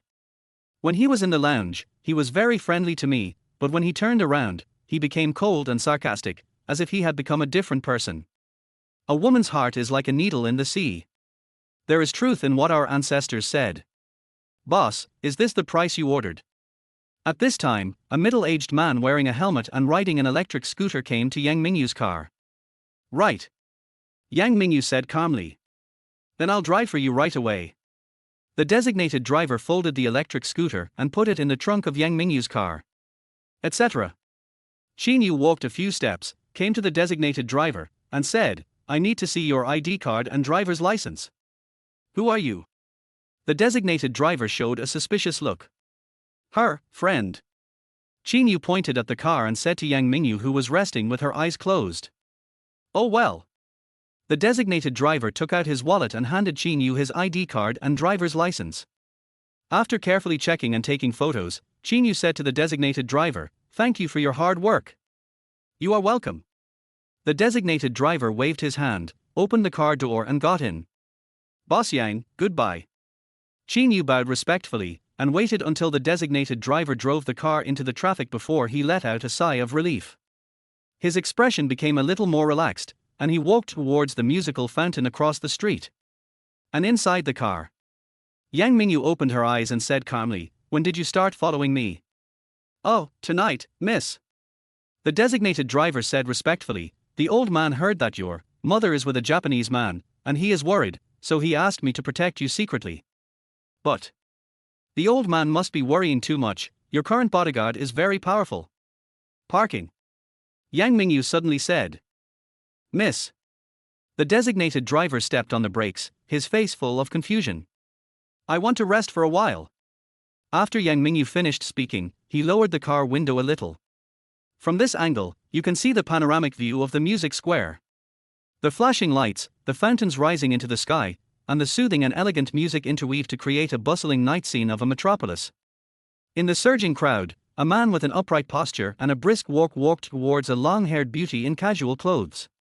He is very tall, at least 1.75 meters tall. Although it was too far away to see the long-haired beauty's appearance clearly, her tall figure that stood out from the crowd was enough to kill most women in seconds. She opened her arms and threw herself into the man's arms affectionately. "Good men, beautiful women. What a perfect match." Yang Mingyu slowly raised the car window. "Let's drive to Grandpa's house." "Yes, miss." The designated driver nodded. The car started again and slid into the traffic like a ghost. At this time, the long-haired beauty took Qin Yu's arm and walked into a food stall. Qin Yu was already hungry after drinking a lot of wine and not eating anything at the charity dinner. "Brother, I got my salary, I'll treat you tonight." Under the light, the long-haired beauty has a delicate face and her skin is fair and delicate, full of collagen unique to young girls. Even in casual clothes, her legs appear long and straight. With a sparkling light in his eyes, he pressed Qin Yu into the chair and said, "The internship is finally over. You can officially fly next month." "Wire, then I won't be polite, har har." Qin Yu was happy from the bottom of his heart. "My sister interned at an airline for a whole year and finally got her wish and became a formal flight attendant." Chapter 14, Being handsome is not enough to make a living. "By the way, brother. Sister-in-law still hasn't contacted you?" Qin Weiler asked after pouring Qin Yu a cup of tea. "No." Qin Yu shook his head and said with a wry smile, "Maybe he thinks I am not worthy of you because I have no house or car and I am from a small place. He wants to use this method to make me give up. Then just get a divorce. I will marry you." Qin Weiler's expression was very serious, and she didn't seem to be joking at all. "Wire, you are a grown-up girl now, don't say such things anymore." Qin Yu said seriously. "Brother, I was adopted by your family. We have no blood relationship at all. What's wrong with us getting married?" Qin Weiler said with her little mouth puffed out with sparkling water. "People's words are terrible, and the multitude of words can melt gold." "That is impossible." Qin Yu waved his hand firmly. "If I really marry my own sister, even if there is no blood relationship, my relatives and friends in my hometown will point fingers and criticize me when they find out." "Okay, if you don't want to tell me, then don't tell me." Qin Weiler curled her lips and glanced at the band-aid on Qin Yu's face. "Is your job as a bodyguard dangerous?" "It's okay. This happened in a fight with a Japanese guy. It has nothing to do with work." Qin Yu said lightly. "So, how does the female boss treat you? Is she pretty?" Qin Weiler started gossiping. "Well, he's pretty cold at work. In private, he's not that difficult to get along with. As for his looks, he's prettier than me anyway." Qin Yu scratched his head and said, He, brother, you are already considered a handsome guy among men." Qin Weiler said with a smile. "But I have no money, and being handsome can't make a living." Qin Yu's face was full of helplessness. "I am already 26 or 27 years old and still penniless, let alone buying a house or a car. Brother. Actually, if you didn't give me all the money, forget it." Qin Weiler was hesitant to speak, for she knew best why Qin Yu owed this debt. He took a sip from the water cup before asking, "How much do you still owe?" "About 600,000. It will take at least 2 years to pay it off. But I don't know how long I can do this bodyguard job." There was a hint of confusion in Qin Yu's eyes. Yang Mingyu is rich and pretty, but she gives people a feeling of being unpredictable and cold-blooded. If you offend her by mistake, you may be sent back to the security department. "It's okay, brother. Starting from next month, I will give you all my salary. We will pay it back together, brother and sister. It should be quick."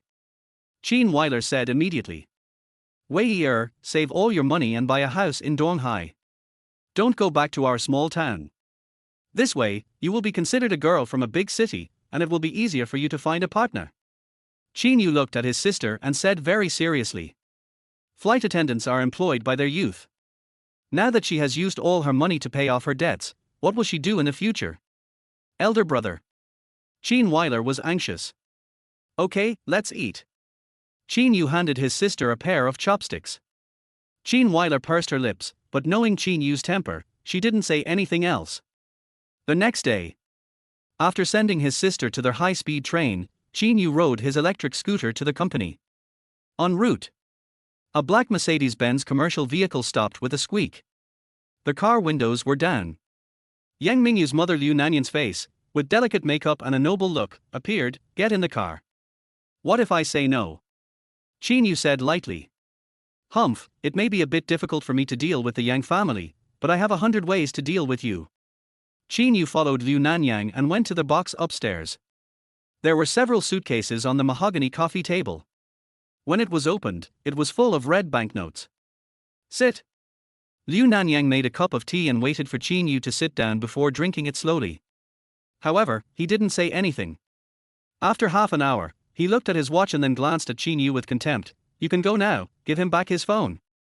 Yes. The man in black returned Qin Yu's cell phone to him. Baffling. Qin Yu walked out of the tea house confused. I hailed a taxi and arrived at the company, but I was still late. Along the way, what I heard were almost all words like, the company is in big trouble, prepare to change jobs, and it was a wrong decision for the old chairman to let Mr. Yang come back. It gives people a feeling that everyone is in danger and a storm is about to come. Qin Yu's heart skipped a beat and he vaguely guessed something. Walking into the assistant's office, Su Meng was typing away on the computer keyboard, while Yang Mingyu's glass door was closed. Su Meng. Qin Yu shouted softly. Su Meng raised her head.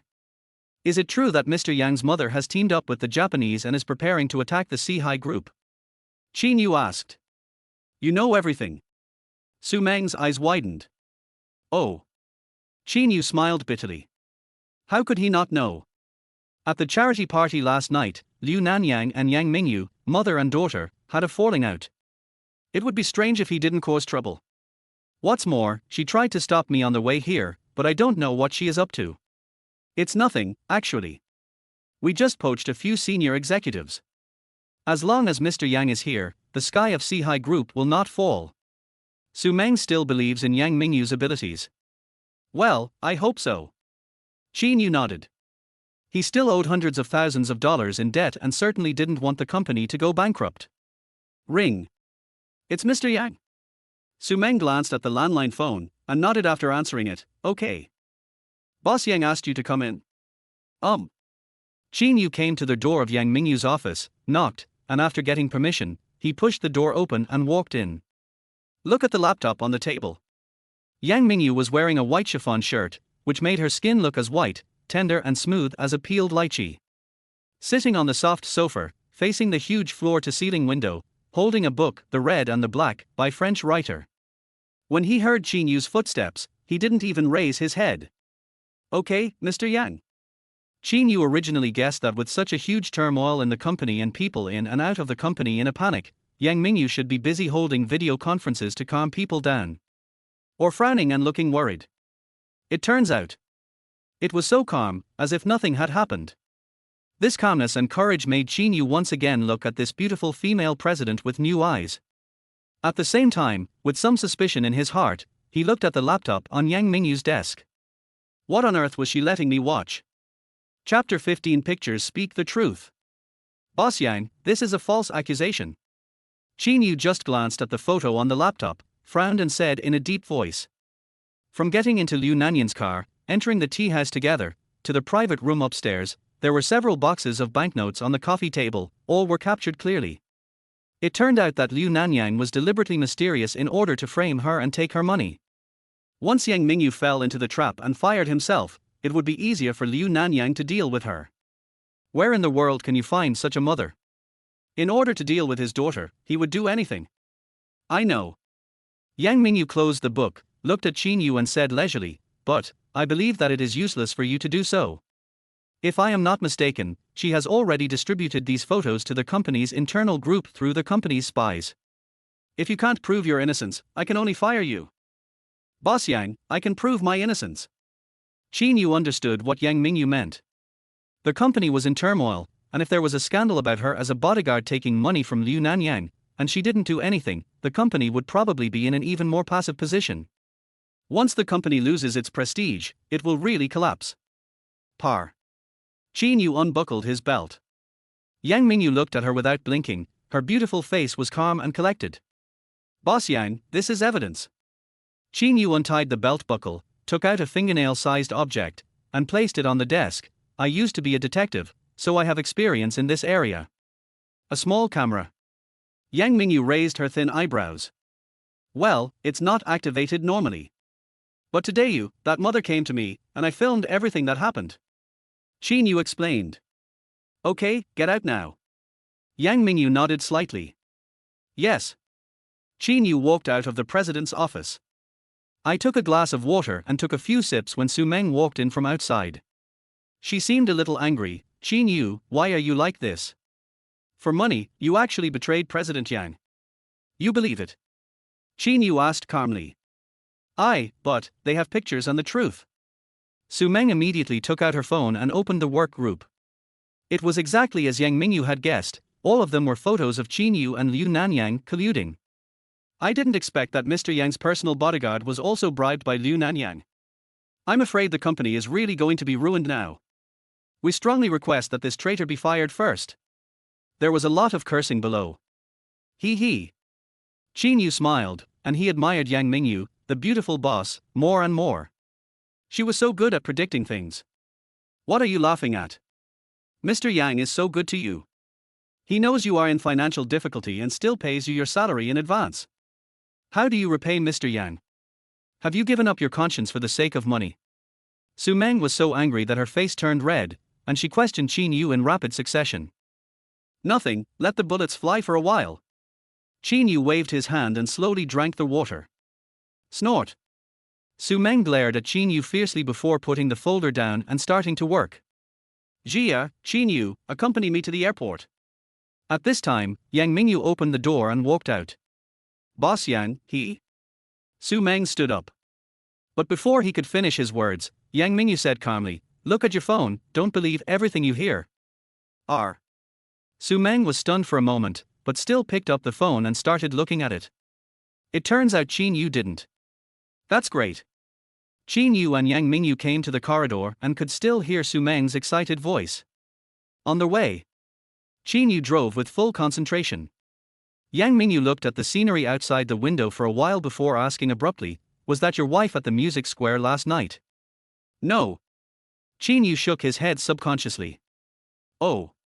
She is not your wife, but you are hugging her. Yang Mingyu's lips curled up slightly.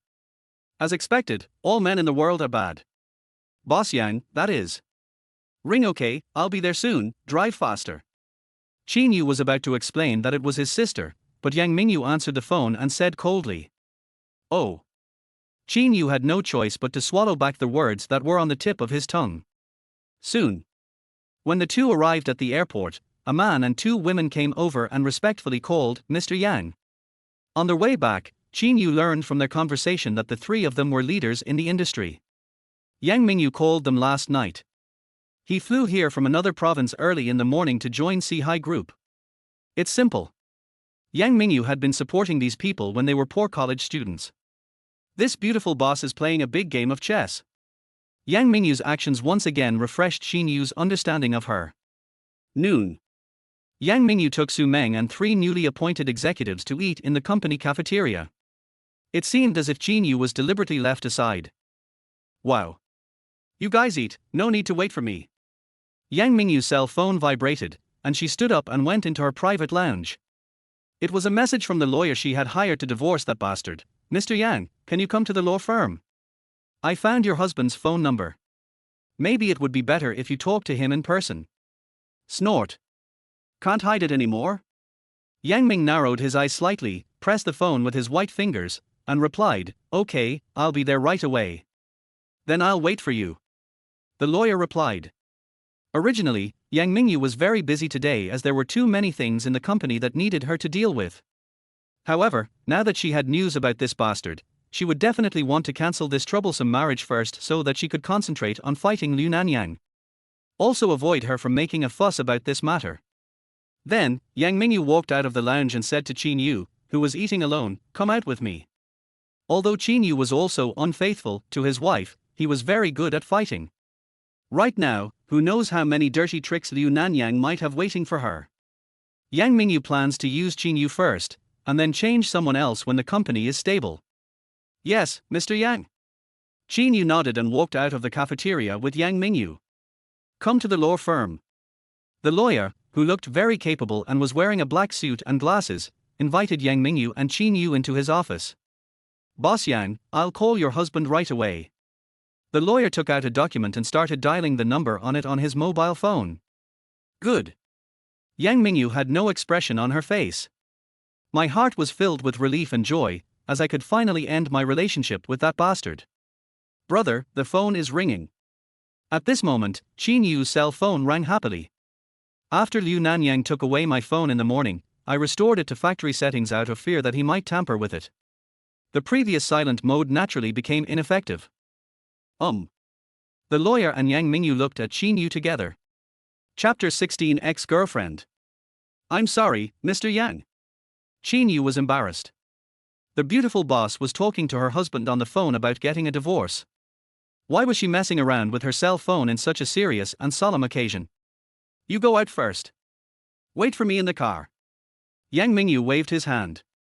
If Qin Yu's phone rings again, the lawyer will not be able to communicate normally with that bastard. Yes. Mr. Yang. Qin Yu hurriedly closed the door and walked out of the office. And, he turned the volume of his phone down to the lowest setting, held it in his hand, and walked to the street before answering the call. Hello. Hello. The voice on the other end of the phone was very polite. Mr. Qin. It's too noisy on your end. Can we go to a quieter place and talk? I'm busy right now, I'll get back to you later. Yang Mingyu asked Qin Yu to wait in the car, and he would definitely not go anywhere else. As for the quarrel, there was nothing to be done. A few spirited young men were riding motorcycles, constantly stepping on the accelerator and circling around Yang Mingyu's car. Which man doesn't he like a Bentley luxury car worth more than 5 million? Qin Yu saw that this group of spirited young men were just standing around to admire and were not doing anything out of the ordinary, so he didn't want to chase them away. After 2 or 3 minutes, the energetic young man stepped on the accelerator and drove away. Inside the law firm. Boss Yang, it's too noisy over there. I can't hear what your husband is saying. Let's have a cup of tea and I'll call back later. The lawyer put down his phone and said helplessly. He often receives important customer services, so the glass and doors in his office are all soundproof to ensure that conversations between him and his customers cannot be heard by people passing by in the corridor. Therefore, there was absolute silence in the room. Any noise from the street cannot be heard inside. No need, just talk to him, I have a meeting this afternoon. Yang Mingyu glanced at her watch and thought that she came here just to make a phone call and have a few words with that bastard so that she could successfully dissolve her marriage. Unexpectedly, something went wrong again. However, now that the lawyer has his number, let the lawyer communicate with him. This is their job anyway. I'm too lazy to worry about this shit anymore. Okay, Mr. Yang, I'll take you there. The lawyer nodded and sent Yang Mingyu to the door. Inside the car. Qin Yu has set his personal number to flight mode. Yang Mingyu was obviously in a bad mood today and didn't want any more phone calls to come in and bring bad luck to her. Not long. The two returned to the company together. Yang Mingyu entered the office and never came out again.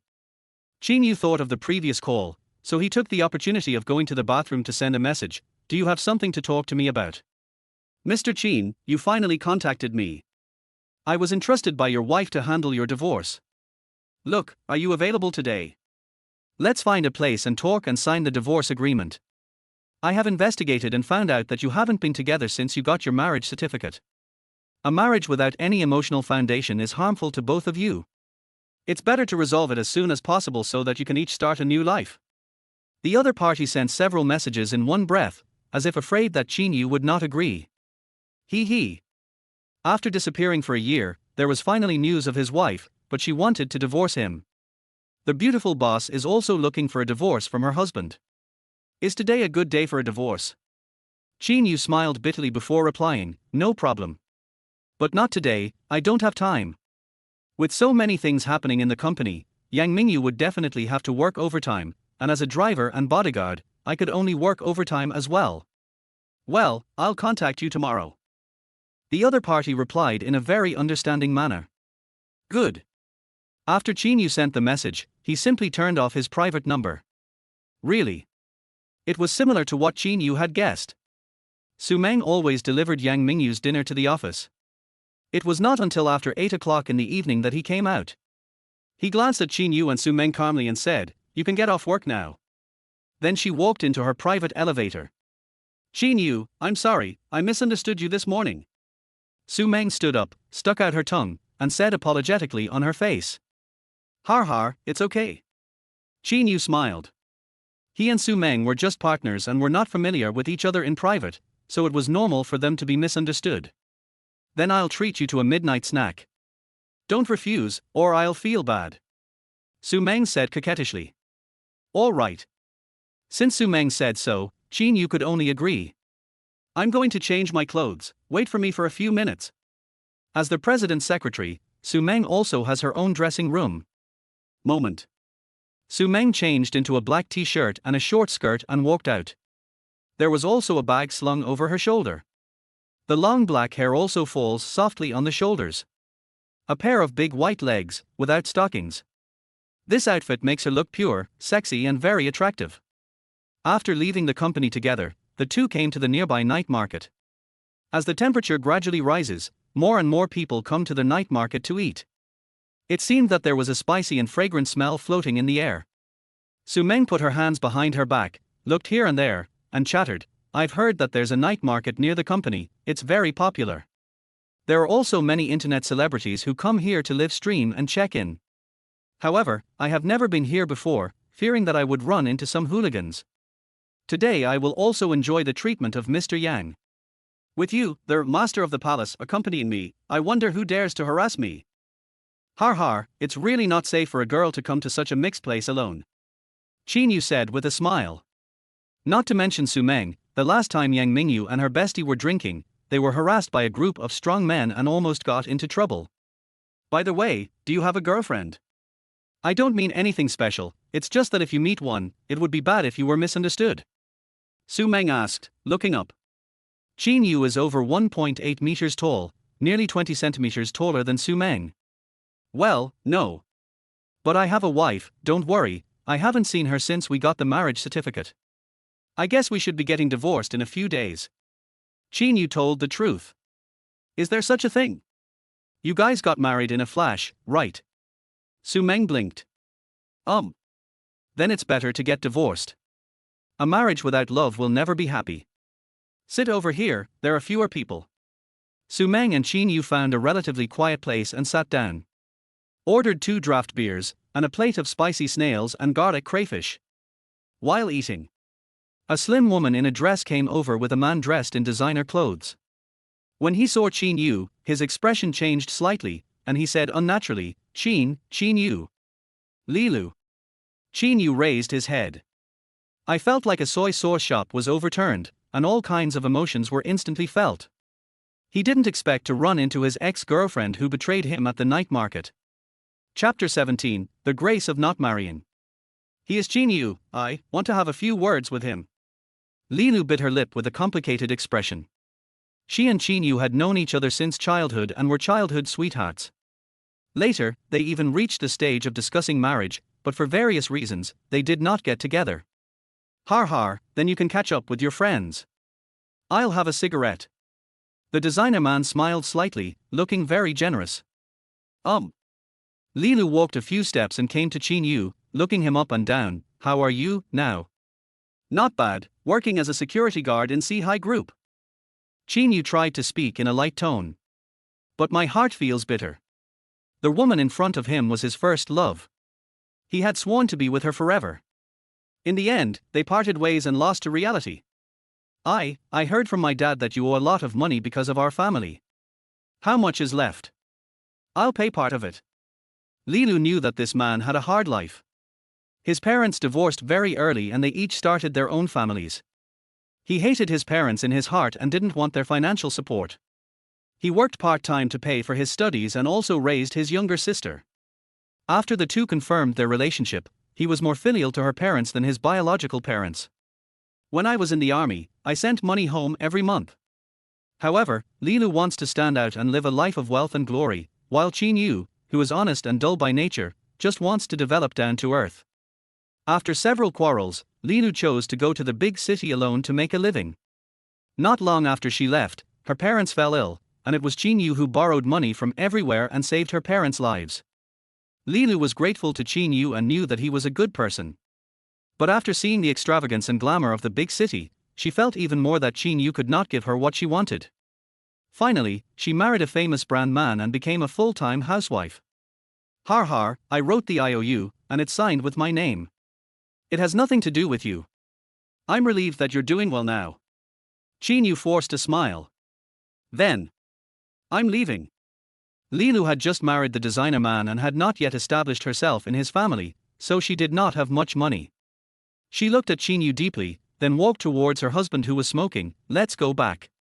I don't want to go to the night market anymore. The designer man put out his cigarette, turned around and looked at Qin Yu. After a second or two, he said, "Thank you for not marrying me and leaving the complete Li Lu to me." After saying that, he pulled Li Lu towards a BMW X5 in the distance. If Li Lu had not been a virgin when she was with him, he would not have married a woman from this small town. With a hint of sadness in his eyes, Qin Yu watched Li Lu get into the BMW and gradually disappear from his sight. "Qin Yu, are you okay?" Su Meng's arm gently touched Qin Yu, who was in a daze. "Oh, it's okay, it's okay. Come on, let's continue drinking." "Okay. Boss, 2 more." Su Meng knew that Qin Yu was in a bad mood, so she kept drinking with him. After drinking for 5 shots in one breath, Qin Yu shook his head and said, "What a fucking idiot I am." "Yeah, people who believe in love are idiots." Su Meng, a little drunk, echoed, "Without love, you feel light, but with love, you become crazy.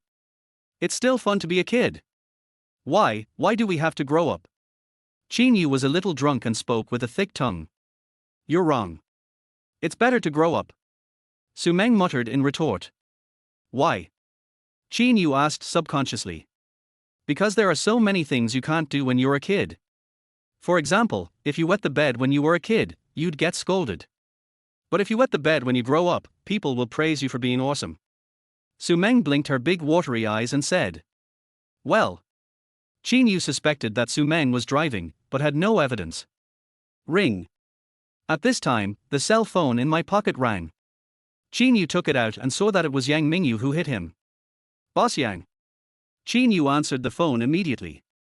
"Pick me up at 7 o'clock tomorrow morning and take care of some things in the suburbs." Yang Mingyu's cold voice came. "Good." Qin Yu put down his phone and checked the time. It was almost 12 o'clock. He said to Su Meng, "Where do you live? I'll take you back first. I have to pick up Mr. Yang tomorrow morning. It's in the apartment behind." Su Meng pointed to an apartment complex behind the night market. "Well, I'll take you there." "Thanks." Qin Yu went to pay the bill first, and then, supporting the staggering Su Meng, came to the door of the apartment. "Hey, the elevator is broken. Which floor do you live on?" Qin Yu pressed the elevator button, but it showed out of order. "On the 6th floor." Su Meng was a girl after all, and after drinking 4 or 5 bottles of beer, she felt limp. If she hadn't leaned on Qin Yu, she would definitely not be able to stand steadily. "Then I'll carry you." Qin Yu thought about it. A little heavy." Su Meng felt a little embarrassed. She is 1.68 meters tall and weighs 110 pounds. She is a standard, slightly plump girl, and her face has some baby fat.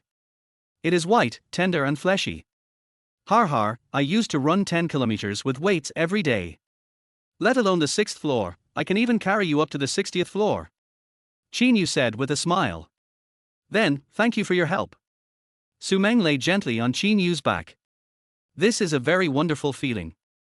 If you carry a stone weighing more than 100 kilograms, some people will find it too heavy.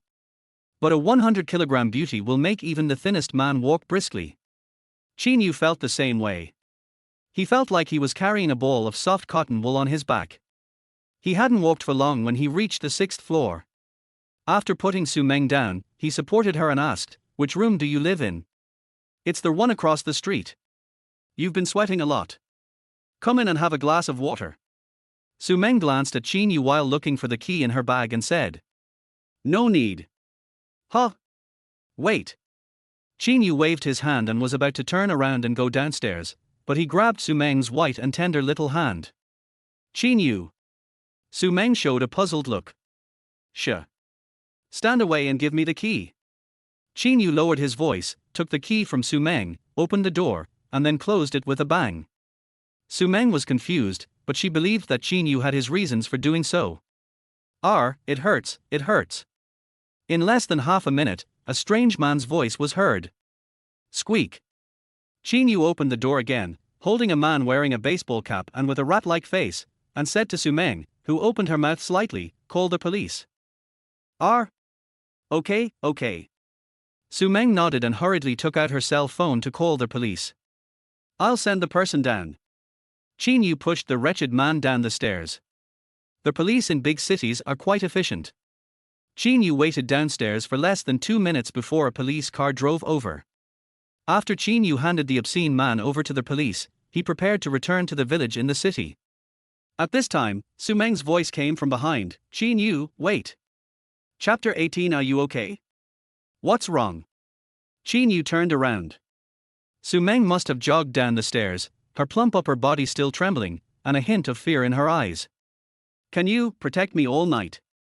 Su Meng took a few steps and asked while biting her teeth. "This." Qin Yu scratched his head in embarrassment. "I'm scared." Su Meng slowly squatted down and sobbed softly. "I don't dare to stay alone, for fear that another strange man will appear in the room." "All right." Su Meng's tearful look made it impossible for Qin Yu to refuse. "Well, don't worry, I don't have a boyfriend, so no one will misunderstand me or anything." Su Meng tilted her head back and blinked her tearful eyes. "Then, let's go up." Qin Yu stretched out his hand and helped Su Meng up. After walking a few steps, he looked at the winding staircase and asked, "Do you still want me to carry you? Are you okay?" Su Meng bit her lip and said, "How can a man not be able to do this? Come on." Qin Yu bent down, waited for Su Meng to lie down, then put his arms around her snow-white and smooth thighs and went to the 6th floor again. "Qin Yu, how did you know there was a strange man in my room?" Su Meng asked curiously after opening the door. "First, your wall was marked, but other doors were not. Second, there were men's shoe prints on the ground, which probably weren't from your boyfriend, otherwise you should call him and ask him to carry you. So, I guess your house is probably robbed. If they just robbed you of your money, that's fine, but if they raped you?" Qin Yu shook his head, not daring to think about the consequences. "Then I'm afraid I won't be able to stay in this city anymore." "Qin Yu, thank you so much for tonight." Su Meng also had a bit of fear on her face. "It's just a small favor. By the way, can I see your bathroom and room? I guess this person has been thinking about you for more than a day or two." When Qin Yu entered, the wretched man was sitting on the sofa, drinking with his legs crossed, just like he was at home. If his first reaction when he saw me come in had not been to run away, I would never have associated him with a thief. In other words, this wretched man must have entered Su Meng's home more than once. "Well, please help me check it out, I'll get you a glass of water," Su Meng said gratefully. Qin Yu then walked into the bathroom and checked carefully. Soon, he found a miniature camera hidden behind the socket.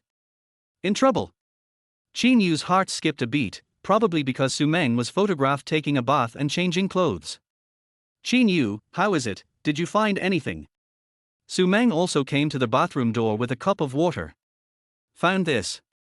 Qin Yu spread out his palms, frowned and said, "I don't know how long it has been filming. You usually go home and take a shower at night, right?" Su Meng's face changed, and the cup in her hand almost fell to the ground. I go home to take a bath every night. Isn't it? Don't worry, it's very likely that the things you took are still in the hands of that wretched man." Qin Yu comforted. "Then, what should we do then?" Su Meng's face was pale and she couldn't speak clearly. How about this? When he gets out of the detention center, I'll go find him and ask him to hand over his stuff. He broke into their house illegally, so he'll be detained for at least 3 days. Qin Yu thought for a moment and said, for things like this, the fewer people who know about it, the better. Su Meng doesn't have a boyfriend, so I have to help her solve it myself. Okay, Qin Yu, I'll leave it to you. You must get back the things he took. If they get out, how will I get married in the future? Su Meng was about to cry again as she spoke. Then let me see your bedroom again. After Qin Yu handed the hidden camera to Su Meng, he walked into her bedroom again. Let me collect the clothes. Su Meng lowered her head and hurried to the balcony, where her panties were hanging out to dry, fluttering in the night breeze. Qin Yu actually saw it, but he could only pretend not to see it. It is thin, like a willow leaf, and I don't know what it can cover. Afterwards, he carefully checked Su Meng's bedroom and found another miniature camera. Su Meng was so angry that she took it, threw it on the ground, and stomped on it hard. Okay, it should be gone, go to bed early. Qin Yu left the room. I'll get you a quilt. It's unfair for you to sleep on the sofa. Su Meng said. Har, why are you feeling wronged? We were in the army and slept in cemeteries to build up our courage. Qin Yu said with a smile. Then, you take a rest first, I'll go take a shower. By the way, you should take a shower later too, you've been sweating a lot, and you have to pick up Ms. Yang early tomorrow morning, she has a mild misophobia. Su Meng found the quilt, handed it to Qin Yu and said. I'll just forget it. You can't let me sleep naked, right? Qin Yu scratched his head. Wear mine. I have casual clothes that are loose and can be worn by both men and women.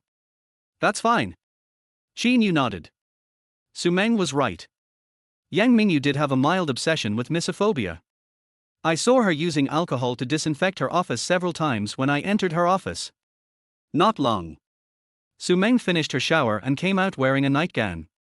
The curvy outline, hazy under the nightgown, was very attractive. Qin Yu, go wash, I'll find clothes for you. After Su Meng finished speaking, she returned to her room. She closed the door and gently patted her full chest. Too many things happened tonight, and I drank a lot, so my head was fuzzy. After taking a shower, I habitually walked out without wearing underwear. Fortunately, Qin Yu is not that kind of person. The next day, Qin Yu left the apartment at 6 o'clock. After eating a little outside, I hailed a taxi and arrived at gate number 3 of Xiangjiang Houting. Waited for about 10 minutes.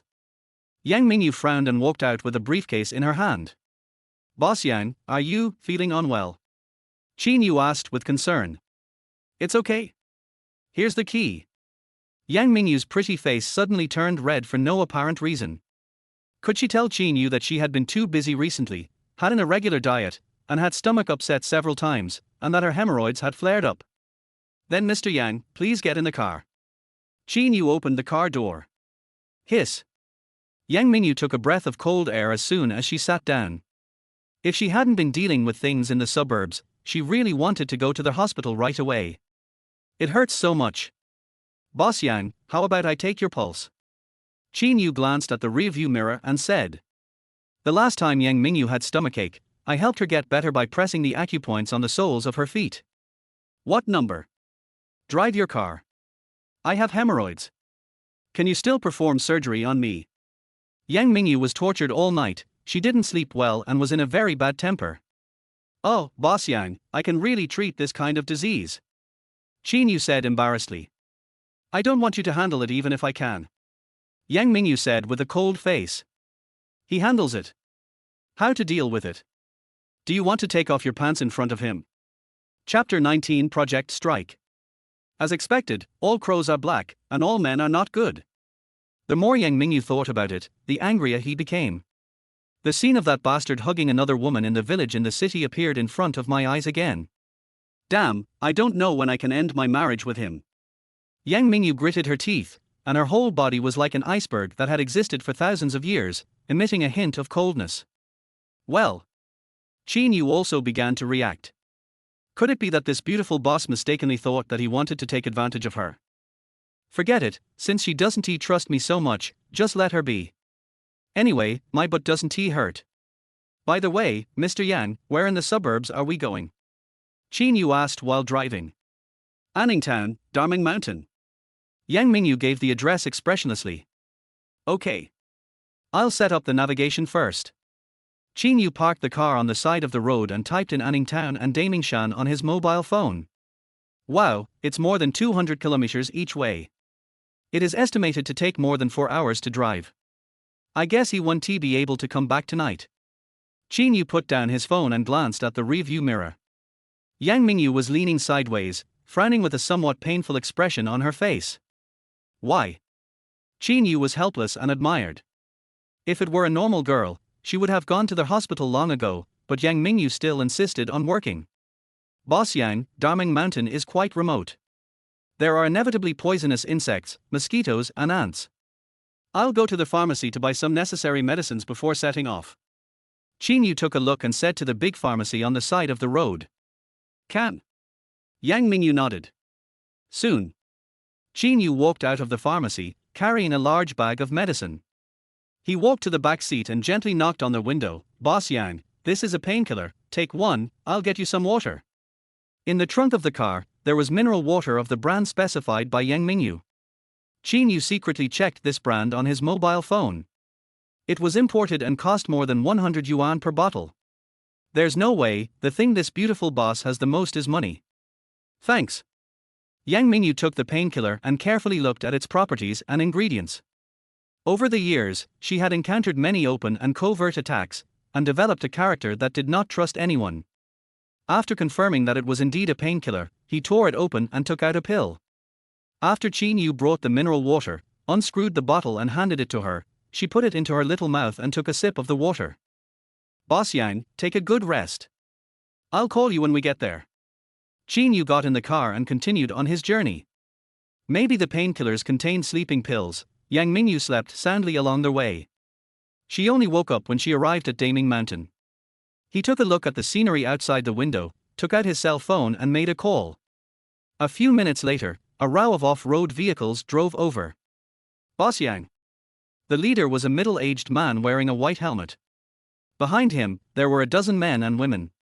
They all bent down in front of Yang Mingyu's car. Manager Zhu, what's the situation now? Yang Mingyu lowered the car window and asked calmly. The villagers still surrounded the project office, demanding that we withdraw and restore the land to its original state. Manager Zhu said with a bitter face.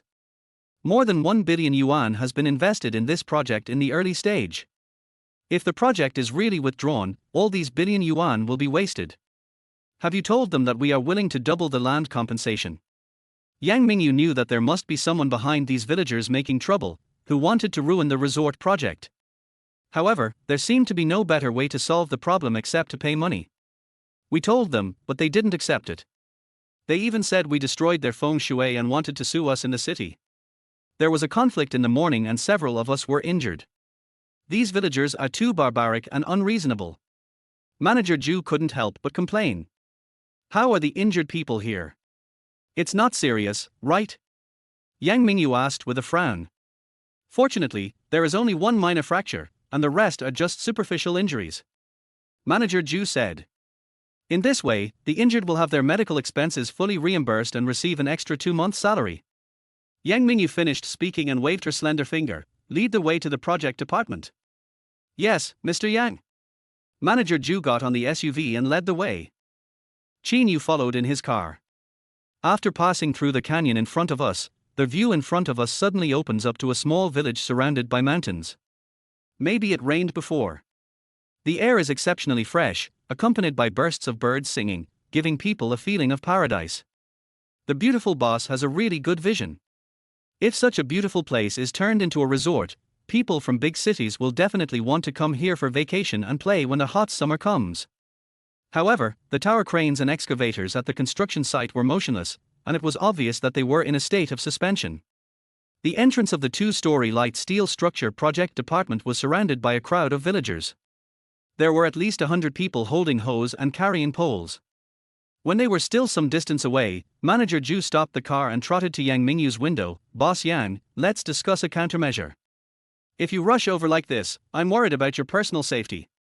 It's okay, just tell them openly that I, the boss, am here. Yang Mingyu said calmly. Oh. Okay.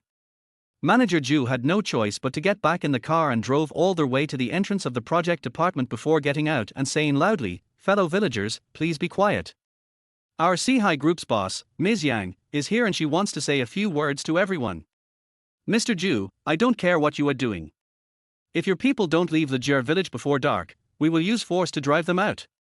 Yes, our ancestors have lived here for generations and are self-sufficient. We don't need your money. Hurry up, evacuate your people." The villagers were very excited. "Qin Yu, let's go." Yang Mingyu listened in the car for a while and then opened the door. "Boss Yang, I'll go ahead." The situation this time was different. Qin Yu was facing some villagers who had been bewitched, not hooligans. He could only try his best to protect Yang Mingyu from getting hurt, but it was impossible for him to fight with them. "Quick! Everyone, form a circle and protect Mr. Yang." When Manager Ju saw Yang Mingyu coming, he hurriedly spoke to a group of his employees. "Get out of the way." Yang Mingyu let out a low shout, and all the employees who had just surrounded him had to take a few steps back. She was the one who had people destroy the feng shui of our Li village. "Hit her!" On the villager's side, someone shouted, and a stone flew towards Yang Mingyu with a whoosh. At such a close distance, the power of a slingshot is no weaker than that of a gun. Hiss! Seeing this, Qin Yu turned around and stood in front of Yang Mingyu without thinking. There was a sharp pain in the back of my head. I subconsciously touched it with my hand and found my palm was blood red. Chapter 20. Leave the mission to me. "Qin Yu." Yang Mingyu's face changed. If he hadn't blocked it, he would have been the one torn into pieces. "What are you doing? Do you still have any respect for the law?" Manager Ju angrily yelled at the villagers. "In Lejir village, we are the law ourselves. Drive them away." The villagers picked up their carrying poles and hit him.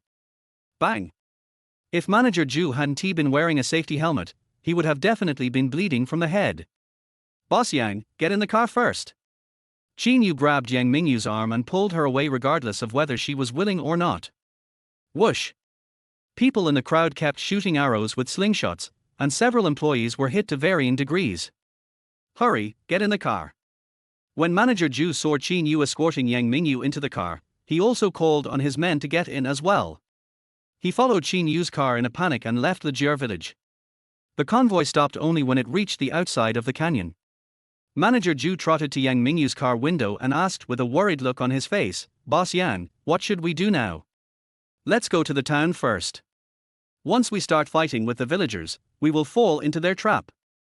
No one, no matter an individual or a company, can resist the current online public opinion." Yang Mingyu knew that Liu Nanyang must be behind this matter. However, if I couldn't solve this problem, it would mean that I would lose the first round of battle with her. However, they did not start with the compensation, but instead made a fuss about the illusory feng shui. It just so happens that the villagers buy into this approach. Headache. "Okay, Mr. Yang, I'll contact Mayor Liu." Manager Ju returned to the car and called the leader of Anning Town to tell them that Yang Mingyu had arrived. "We agreed to have lunch together at the guest house in the town later to discuss the affairs of Lejir village. Seahai Group has invested so much money with the aim of boosting the local economy. It is impossible for them to just pack up and leave just because the villagers are making trouble, right?" After a moment, the group returned to Anning Town. Several town leaders were already waiting at the entrance of the guest house. It was the first time for many of them to meet the boss of Seahai Group. They did not expect that she was a woman, and so young and beautiful. Naturally, there will be some compliments. Yang Mingyu responded with a few words indifferently before changing the subject. "Can you entertain all the doctors? My people are injured, please take care of them." Yes, the infirmary is on the second floor," the town leader said hurriedly. "Boss Yang, you and the leaders go have dinner, we'll handle it ourselves. It's almost 1 o'clock now, and both Manager Ju and Yang Mingyu are still hungry." "Okay. Qin Yu, if their doctors can't handle it, just tell me and I'll have the company's own medical team come over by helicopter." Yang Mingyu nodded and looked at Qin Yu and said, how he was in his relationship was his private matter, but in his work, he was meticulous and loyal, especially when he stood in front of her without hesitation, which touched Yang Mingyu deeply. Har, thank you, Mr. Yang, it shouldn't be a big deal." Qin Yu grinned. "Then you guys go up first and check it out first." Yang Mingyu and Qin Yu and their group went up to the second floor before going to the restaurant with the town leaders. Regarding the matter of Lijiao village, the town leaders responded that they would send someone to mediate, and Yang Mingyu should not go there for the time being to avoid exacerbating the conflict. Yang Mingyu felt a little annoyed. If the matter of Lijiao village continued to drag on, the company would only fall into an increasingly passive situation. But for a moment, I couldn't think of any good solution. After dinner, the town leaders went back to discuss the Lijiao village issue. Yang Mingyu saw manager Zhu and Qin Yu eating in the hall outside, so she walked over and asked, "How is everyone doing? Is everyone okay?" "It's okay, Mr. Yang." Everyone shook their heads. "Okay then, everyone just stay at the guest house for now. I'll try to resolve this matter as soon as possible." After Yang Mingyu finished speaking, she walked out of the guest house. Qin Yu quickly took a few bites, put down the bowl, and followed him out. Opposite the guest house is a small park. Yang Mingyu sat on a bench under a big tree, looking in the direction of Daming Mountain, seemingly thinking about something. The slender figure, elegant temperament, and the beautiful environment of the small park seemed to be integrated into one. Qin Yu couldn't help but look at it a few more times before looking away. Standing far away, not going over to disturb her. After a long while, Yang Mingyu stood up, put his hands in his windbreaker pockets, and walked over. "Walk with me." "Good." Qin Yu nodded. Following Yang Mingyu, he walked out of the town. Lush green rice fields, golden rapeseed flowers, and blue sky. Occasionally, you can hear a dog barking or two. "Boss Yang, I have a suggestion," Qin Yu said as he looked at Yang Mingyu's slender and tight back. "You say?" Yang Mingyu turned around, her black hair blown by the breeze across her fair, charming cheeks. If there was a photographer here, he would definitely be able to take this beautiful photo. The people of Lijiao village have lived in this small place for generations, and their material demands are not high, so giving money will definitely not solve the problem. Using force is even worse. As you said, the people behind the scenes are hoping that we will clash with the villagers. Qin Yu expressed his opinion. "So what?" Yang Mingyu raised her thin eyebrows. "I am from a small place myself. In every small place, there is a person who is highly respected and has a say. If he can say a few words for us, things will be much easier. In addition, the mountain villages are full of left-behind elderly people, and the youngest are in their 40s. We can ask the town leaders to help find the contact information of their children, and then use the influence of Sihai Group to provide them with convenience and assistance, whether they are working or studying. Then let them call the elders in the mountains. If we work together, I think we can solve the problem." Qin Yu stated his suggestions in one breath. "Well, it's not difficult to ask the town leaders for help and find the contact information of the young people in Lijiao village. But, how can we find the respected people in the village to impress them and speak for us outsiders?" Yang Mingyu asked after a moment of hesitation. "Sincere." Qin Yu uttered two words, looked at Yang Mingyu's charming face, and said firmly, "I believe that sincerity will impress the other party." Yang Mingyu didn't say anything. Everyone understood this principle, but it was difficult to put it into practice. "Boss Yang, leave this task to me." Seeing Yang Mingyu remain silent, Qin Yu volunteered. But Yang Mingyu had experienced the tough character of the people in Lijiao village. I was worried that Qin Yu would go in standing up and come out sideways. Chapter 21 Rules of Li Village. "Boss Yang, don't worry, I won't conflict with these villagers." Qin Yu could probably guess Yang Mingyu's concerns. "So, when are you going?" Yang Mingyu had no better idea at the moment and could only let Qin Yu give it a try. "Now. If we wait until tomorrow, people won't see our sincerity in solving the problem," Qin Yu said. "Okay, I'll wait for your news." Yang Mingyu nodded. Then the two returned to the town together, and Qin Yu drove alone and entered Daming Mountain again. When we arrived at the project site, the crowd of villagers had not yet dispersed. Seeing Qin Yu driving over, they all looked wary. "Folks, I'm alone." Qin Yu got out of the car and raised his hands to show that he had no ill intentions. "I don't care how many people you have, just leave now or I'll smash your car." Someone shouted impatiently. "No, this car belongs to my boss and I'm just an employee. If you smash the car, I won't be able to pay for it in my lifetime," Qin Yu said with a wry smile. "Then get out of here." The villagers stared. "I'll only take up 2 or 3 minutes of your time. I'll say a few words and then leave." As Qin Yu spoke, he reached into his arms, took out his wallet, and pulled out his ID card. Fellow villagers, this is my ID card. What do you mean? The villager looked at Qin Yu suspiciously, but still took his ID card. After looking at it for a few seconds, he handed it to the person behind him. Wutong Town, Feng Wang Village. I know this place. My cousin is from here, but she moved to a big city many years ago. It seems to be even more remote than our Darmingshan. Someone took Qin Yu's ID card, looked at it carefully and said, yes, Feng Wang Village is even more remote than our Lijier village. The main source of income is the small iron mine in the village. Over the past few decades, there are at least 20 men from Huangni village who have never left the mine. Qin Yu nodded and sighed. My grandfather was a barefoot doctor. Many people who were injured in the iron mine or left with sequelae came to see him. Qin Yu naturally knew that working in the mines was hard and dangerous, and he didn't earn much money. Live by the mountain, eat by the mountain, live by the water, eat by the water. What else can we do? A villager said. That is, what does your Phoenix village's affairs have to do with us? Someone echoed.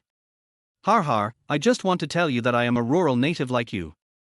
I am already 27 years old this year, I don't have a house in the city, and I can't afford a car. I also owe hundreds of thousands of dollars in debt. Even more, he married a wife, but he has seen her since he got the marriage certificate, and now he wants a divorce from me. Everyone, tell me, am I unlucky? Qin Yu had a smile on his face as he spoke of his sadness. Your situation is too common in rural areas. But fortunately, it's just a divorce. There are even more unfortunate cases, where a family has worked hard to save money for half a lifetime, but it was all defrauded by someone in the form of a betrothal gift. Qin Yu's words resonated with some villagers. Have you ever thought about why rural children can't afford to buy a car, a house, or even a wife? Qin Yu asked while the iron was hot. No money, poor. Someone said. Yes, the reason comes down to the fact that my grandfather was a rural person, my father was also a rural person, and our generation is still a rural person. The family foundation is too weak, and we can't turn things around even if we want to. Qin Yu slowly began to lead the topic back to the purpose of his visit today. Who doesn't want to turn over a new leaf? But how can money be earned so easily? Someone muttered. So, when there is an opportunity to make money, we should seize it. Instead of pushing it away, right? Qin Yu pointed to the project department behind everyone and said, once this resort project is completed, apart from the compensation money, we can open a farmhouse and sell some local specialties to make a lot of money, right? With a full wallet, you can support your children in buying cars and houses. When they get established in a big city, their fate change. Oh, after all this talk, you're still here to lobby for C-High Group. Someone said with a sneer. But his attitude is no longer as arrogant and strong as before. Har har, I'm not lobbying for the company, I'm lobbying for myself. Everyone knows my background, I'm a rural kid who owes hundreds of thousands of dollars in debt, has no car or house, and even his wife is running away. More than anyone else, I hope that the company will prosper and that I can work for many more years to pay off the debts I owe. Qin Yu took note of everyone's expressions and knew that his lobbying had worked. But, it's still a little bit off. The problem now is, has this resort project destroyed the feng shui of our Lijier village? You are also from the countryside, so you must know how important feng shui is. Even if your company gives us more money, the feng shui has been destroyed. It is a small matter for us old people to get sick and die young, but it is a big deal if it affects the development of our children. An old man with a goatee said with a frown. Grandpa is right. I'm dead, why do I need money? Okay, young man, we won't make things difficult for you, let's go. Yeah, it's not easy for you either, so don't get involved in this mess. It seemed that this old man with a goatee had great prestige among the crowd. As soon as he spoke, everyone followed suit. Old man, I'm just going to ask you a few questions and then leave, okay? Qin Yu looked at the old man with a goatee and said. It seems that he is the respected person that I am looking for. You ask. The old man with a goatee nodded. How long have the people of our Lijier village lived here? Have any big names or powerful people emerged over the years? Qin Yu asked seemingly casually. Almost. We have lived here for more than 300 years. As for big names, this place is too remote. There haven't been many big names here. The old man with the goatee shook his head. That's right, old man. Since we are talking about feng shui, let's talk about the ancient emperors. Whether it was the palace they lived in before their death or the mausoleum they buried after their death, they all chose unique feng shui sites. But what was the ending? Dynasties changed, and the tomb was robbed. It was obvious that even such a great feng shui did not protect it. Qin Yu said calmly. Qin Yu's words left the old man with a goatee speechless. What the young man said seems to make sense. We have lived here for hundreds of years, and we have never seen anyone become rich. Yes, so the feng shui of our Lijier village is very average. The villagers also began to waver. Let's put it this way, young man. It's not impossible to resume work on the resort project. But we have to follow the rules of our Lijier village. The old man with the goatee stroked his beard and said. Oh, old man, what are the rules? Qin Yu was delighted and asked calmly. Chapter 22. You're the one drinking liver and gall wine. The old man with the goatee said in a deep voice. Yes, let your boss come and drink liver and gall wine with us. After drinking this, we can be close friends with our Li village and share the joys and sorrows together. If you don't dare to drink, then go back to where you came from. The villagers around the old man with the goatee also shouted. Okay, I agree on behalf of the boss. Although Qin Yu didn't know how to drink liver and gallbladder wine, he had seen Yang Mingyu's drinking capacity at the charity dinner, and it was not bad. Okay, go prepare the liver and gall wine. The old man with the goatee waved his hand. The crowd of villagers finally left the project department. Call. Qin Yu breathed a sigh of relief. Just as he had just said, he hoped more than anyone else that Yang Mingyu would have the upper hand in the contest between her and her mother. Otherwise, if their company encounters problems or even goes bankrupt, who will pay him a monthly salary of 30,000? Then, he took out his cell phone and called Yang Mingyu. Beep. After only 2 rings, Yang Mingyu's anxious voice came. How is it, Qin Yu? Boss Yang, they agreed to resume the project. But. Just what? Yang Mingyu couldn't help but ask before Qin Yu finished speaking. They want to drink liver and gall wine with you. It should be a ritual for them to entertain friends. I took the initiative and agreed to it for you. Qin Yu scratched his head and said awkwardly. It has been half a month since I have been with Yang Mingyu, and this is the first time that this little bodyguard of mine has done something out of line. No problem, I'll be right over. Yang Mingyu said readily. Previously, Manager Zhu and his colleagues had a physical conflict with the people from the Jia village, so Yang Mingyu did not call them to avoid unnecessary complications and unpleasantness when they met. She came to the resort project department alone in Manager Zhu's car. Qin Yu was waiting for her. After getting off the car, Yang Mingyu looked at Qin Yu without blinking. How did you do it? Well, just like we said before, be sincere. Appeal to their emotions and persuade them with reason. Of course, I also hope that Mr. Yang can give them some real benefits. I am also from the countryside and I know how difficult it is for them. Qin Yu certainly doesn't want to be regarded as a big liar who is good at fooling by the people of the Jia village. You have to play the emotional card, and you must also give people benefits in the form of real money. Well, I won't treat them unfairly. After Yang Mingyu finished speaking, he glanced at the small mountain village where smoke was already rising from the chimneys and tilted his head. Let's go in. Soon. The two followed the narrow path and entered the Jia village. In the middle of the village, there is a very spacious dam. Usually, weddings and funerals in the village are held in this dam. A bonfire had been lit at this moment, and several villagers rolled up their sleeves and slaughtered a big fat pig. Yang Mingyu grew up in a privileged family and was born with a silver spoon in her mouth. She had never seen a pig being slaughtered with her own eyes. With his hands in his windbreaker pockets, he watched with great interest. Qin Yu looked at Yang Mingyu's flawless profile. It was the first time he saw this cold and strong beautiful boss with such a little girl's expression. He grinned, feeling extremely satisfied. After all, the opportunity to drink liver and gallbladder wine with the villagers was something she had fought for. After a while, the old man with a goatee changed into a fitted long gown and walked over with a cane. It can be seen that he attaches great importance to this liver and gallbladder wine. Qin Yu hurriedly whispered in Yang Mingyu's ear, Boss Yang, this old man is the most respected person in the Jia village. There was a strange flash in Yang Mingyu's eyes. In all these years, no man had ever been able to speak close to her ear. However, now is definitely not the time to think about these things. He took his hand out of his windbreaker pocket and walked towards the old man with a goatee. Old man, you are in great health.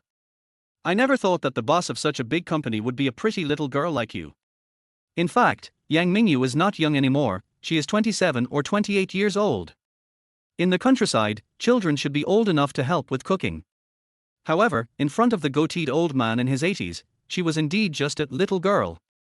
I just inherited the family business.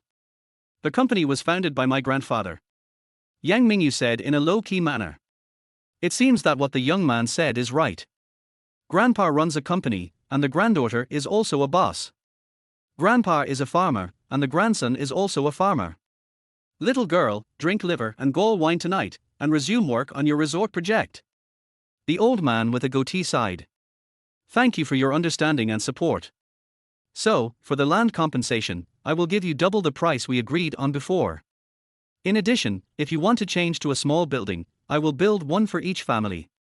In addition, we will buy pension insurance for everyone, and they can receive money when they reach the age of 60. Children from the Jir village who meet the requirements can also come to work in our C-High group. Yang Mingyu said very proudly. Little girl, you are so thoughtful. The old man with a goatee nodded, obviously very satisfied. Grandpa, the gallbladder has been taken out. We can start drinking liver and gallbladder wine now. At this time, a villager holding a pig gallbladder said. Okay, bring the wine. The old man with a goatee nodded. Immediately, several villagers came to the campfire carrying a large jar of wine.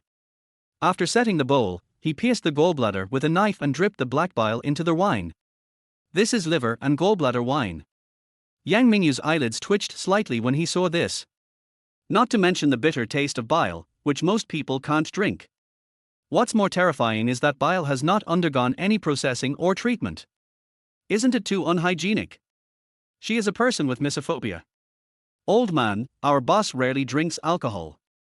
How about just drinking one bowl and I help her drink the rest? Qin Yu has been with Yang Mingyu for some time, and he can tell from her subtle expression that she is unwilling to drink the so-called liver and gallbladder wine. It's nothing, it's mainly due to my obsessive-compulsive disorder. No problem, she's a little girl, just drink one bowl.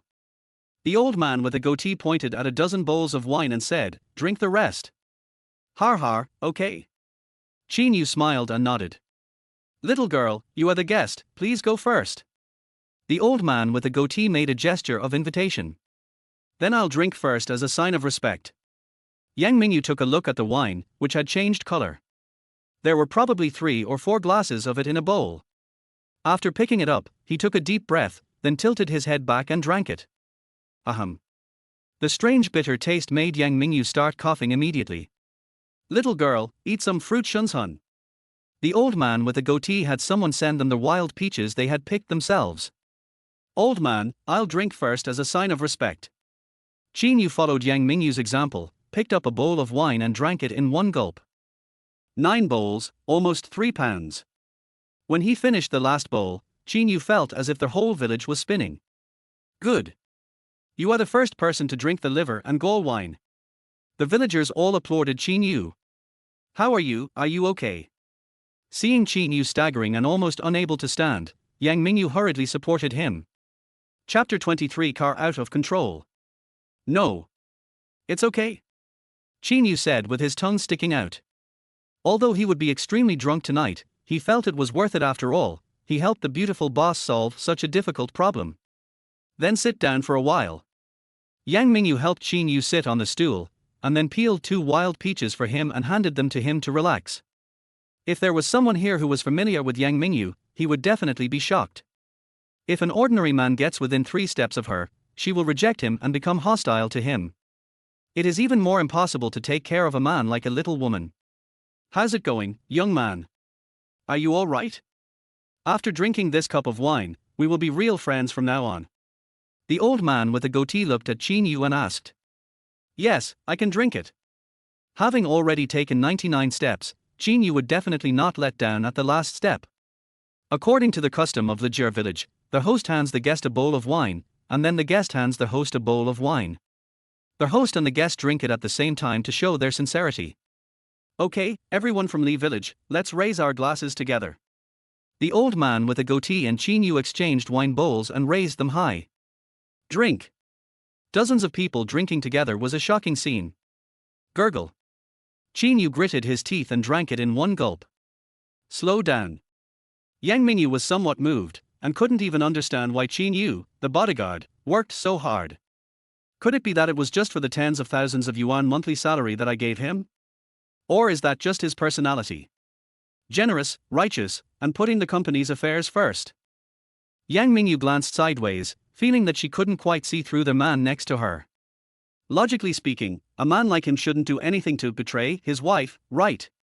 But what about the scene that I saw at the music square? Yang Mingyu felt a little confused. Grandpa, our Hui just called and said that he was promoted by the company. The boss said very clearly that we gave face to C High Group, and he also has to give face to our children from the Jia village. Yes, my daughter also called and said that the school has awarded a special scholarship. Now, she doesn't have to worry about tuition fees for college. Sai High Group is really great. We almost believed the rumors. A group of villagers who received calls from their children said with red eyes. Little girl, you don't have to drink, but I toast to you. The old man with a goatee picked up a bowl of wine and said to Yang Mingyu. Grandpa, every child in Lejir village is excellent. I just did something insignificant. Yang Mingyu said modestly. Eat meat, eat meat. The pork we raise ourselves tastes much better than the pork in the supermarket. The villager cut a piece of grilled pork tenderloin, put it on a plate and handed it to Yang Mingyu. Of course, Qin Yu also has one. At this point, the issue of Lejir village was finally resolved satisfactorily. As for Liu Nanyang, I don't know if he has any other tricks up his sleeve. It was almost midnight when Yang Mingyu helped the dazed Qin Yu out of Lejir village. After stuffing him into the back seat of the car and letting manager Zhu, who had been waiting for a long time, drive, the three of them returned to the guest house in the town. The next day, Qin Yu slept until almost 10 o'clock. Although he felt dry mouth and uncomfortable all over, fortunately he didn't have a headache. The liver and gallbladder wine we drank last night was all grain wine brewed by the people of Lejir village themselves. It is definitely not comparable to ordinary blended bottled wine. I got up and drank a big bowl of boiled water before starting to wash up. After taking care of my personal hygiene, I turned on the private number in my mobile phone. I have been in shutdown mode these 2 days, and I wonder if anyone has contacted me.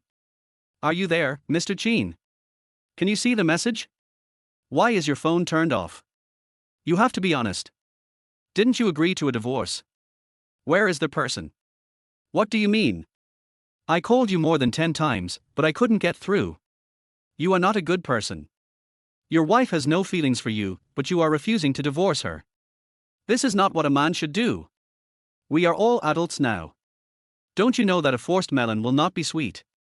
As soon as Qin Yu turned on his personal cell phone, text messages popped up one after another. After reading it carefully, he replied expressionlessly, "Don't worry, I keep my word. If I agree to divorce, I will definitely divorce. It's just that I don't have time these 2 days. I will contact you when I am free. Mr. Qin, please don't stand me up." The other party replied quickly. Won't. After Qin Yu replied, he saw that no one was calling him except this lawyer, so he turned off his private number again. Noon. Yang Mingyu invited manager Zhu and the town leaders to dinner. After the meal, he held a small meeting and talked about helping the people of Lejir village to repair the building. He asked manager Zhu to start the implementation tomorrow. It's about 3 o'clock. Yang Mingyu and Qin Yu set out together, preparing to return to the city. On the way, we passed a call. Boom. With a loud bang, a large rock rolled down from halfway up the mountain. Boss Yang, sit tight. Qin Yu's face changed and he stepped on the accelerator hard, trying to rush forward. But he had no idea that the road ahead was littered with sharp iron nails. Bang, bang. The 2 front wheels burst immediately, and the car lost control in an instant like a wild horse, rolling down the slope at the bottom of the mountain. The world was spinning, and Qin Yu could hear Yang Mingyu's screams. The beautiful boss who could not show her emotions on her face could make such a sound, which showed how dangerous the situation was. Gurgle. It rolled for at least a minute or two before the car came to a stop on its back. Boss Yang, Boss Yang. Qin Yu didn't care whether he was okay or not. He turned his head with difficulty and called out to Yang Mingyu, who was stuck in the back row. His hair was disheveled and there was blood on his face. He looked very disheveled. Of course, he himself was not much better, he just didn't know it. I'm fine. Yang Mingyu gritted her teeth and spoke with some difficulty. There is no need to think about it, it must have been Liu Nanyang who had someone do it. Even a tiger does not eat its own cubs, but she actually wanted to kill her own daughter. Then let's find a way out first. Qin Yu pulled away the airbag that was pressing against his body and kicked the car door hard. Dong dong. After kicking it several times, the car door finally cracked. After Qin Yu managed to squeeze out, he went to the back seat, grabbed the door with both hands, and put all his strength into it. Bang! Finally, the deformed car door was pulled open, and Yang Mingyu was seen with her head down, feet up, and her body stuck. Boss Yang, I may need to have physical contact with you before I can pull you out. At this time, Qin Yu had not forgotten his identity. He was just a small bodyguard of Yang Mingyu. If he wanted to pull her out of the car, he would definitely have to use physical contact, or even hug her. Chapter 24. Is there any pain? I trust you. Yang Mingyu gritted her teeth and said with some pain. Qin Yu really wanted to take advantage of her. That time when he was drinking with her best friend Liu Xiaoxiao, she was completely drunk. No matter what he did, she could not resist. Of course, if Qin Yu really did that, he would not be standing here, but would be cut into pieces by his own hands and his bones would be crushed to ashes. Okay, Mr. Yang, just bear with it. Qin Yu got into the deformed back seat of the car and took a closer look. Yang Mingyu's chest and lower abdomen were all tightly squeezed by the chair. I tried pushing the chair with my hands, but it didn't move at all. In trouble? Qin Yu frowned and his eyes moved slightly. Tick-tock. Tick-tock. I could also hear the sound of the fuel tank leaking and gasoline dripping on the stones. Qin Yu's heart tightened. Some of the car's electronic devices were still working. If a short circuit caused sparks, the car would definitely catch fire. Qin Yu, is it raining? Half of Yang Mingyu's body was squeezed, and she had difficulty breathing. Her originally beautiful face had turned a little pale. Seeing this, Qin Yu felt a pain in his heart. Not wanting her to have any more psychological burden, he could only say, Boss Yang, wait for me a moment. I'll go find the baton in the storage box. After saying that, Qin Yu ran to the driver's seat again. When he was a security guard, everyone was equipped with a baton. After becoming Yang Mingyu's bodyguard, he put the baton in the car in case of emergency. Snap. Qin Yu shook the baton and it was still able to extend and retract normally. He glanced sideways at the leaking fuel tank, his heart pounding. He had to race against time to rescue Yang Mingyu before the car caught fire. Click. Qin Yu inserted the baton into the gap of the chair and pried it hard. Maybe it was because of nervousness or the stuffiness, the sweat on Qin Yu's forehead kept dripping down the tip of his nose. Squeak. What you fear will come to you. The car's circuits began to spark. Qin Yu, leave me alone. Take out the phone in my pocket. It has important company information. Also, call the person with the note, Grandpa, on it and tell him that I was killed by Liu Nanyang. Yang Mingyu's nose was already filled with the pungent smell of gasoline. In a few seconds at most, the car would burst into flames. She didn't want Qin Yu to die with her. Boss Yang, you won't die. R. Qin Yu yelled, veins on his forehead throbbing, and he used up all his strength and finally moved the chair away. Yang Mingyu's body lightened and she fell softly into Qin Yu's arms. Qin Yu held her in his arms and ran a few dozen meters away. After putting her on the ground, he turned around and ran towards the car. Laugh. A small flame had already appeared near the fuel tank. Qin Yu, what are you doing? Come back quickly. Yang Mingyu slumped on the ground and shouted anxiously. Boss Yang, I'll get the medicine. It's in the trunk.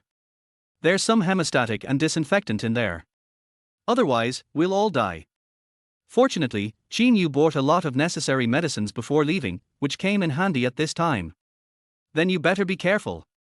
Yang Mingyu looked at the flames coming out of the car and her heart was in a knot. Par. Fortunately, the trunk can still be opened normally. Qin Yu quickly took out the bag of medicine, took out a few bottles of mineral water and stuffed them into his pocket before running away. Boom. Dazzling flames shot up into the sky, and Qin Yu was knocked off balance by the gust of air and fell to the ground. My back felt hot and I guess it was scratched by the debris from the car explosion. Qin Yu. Boss Yang, I'm fine. Qin Yu took a breath, got up and stumbled to Yang Mingyu. His entire face turned pitch black, with only a pair of white eyeballs visible, and he looked exactly like an African brother. Take a rest. I'll call Manager Zhu. Yang Mingyu took out her cell phone and found Manager Zhu's number, but no matter how hard she tried, she couldn't get through. Looking closely, there was no signal at all. The sky gradually darkened, a thin layer of white mist floated over the canyon, and a cool mountain breeze blew from time to time. It gives people a creepy feeling. Boss Yang, check if my cell phone has a signal.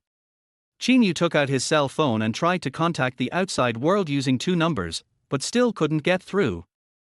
Qin Yu, what should we do? Yang Mingyu bit her lip, with a hint of despair in her eyes.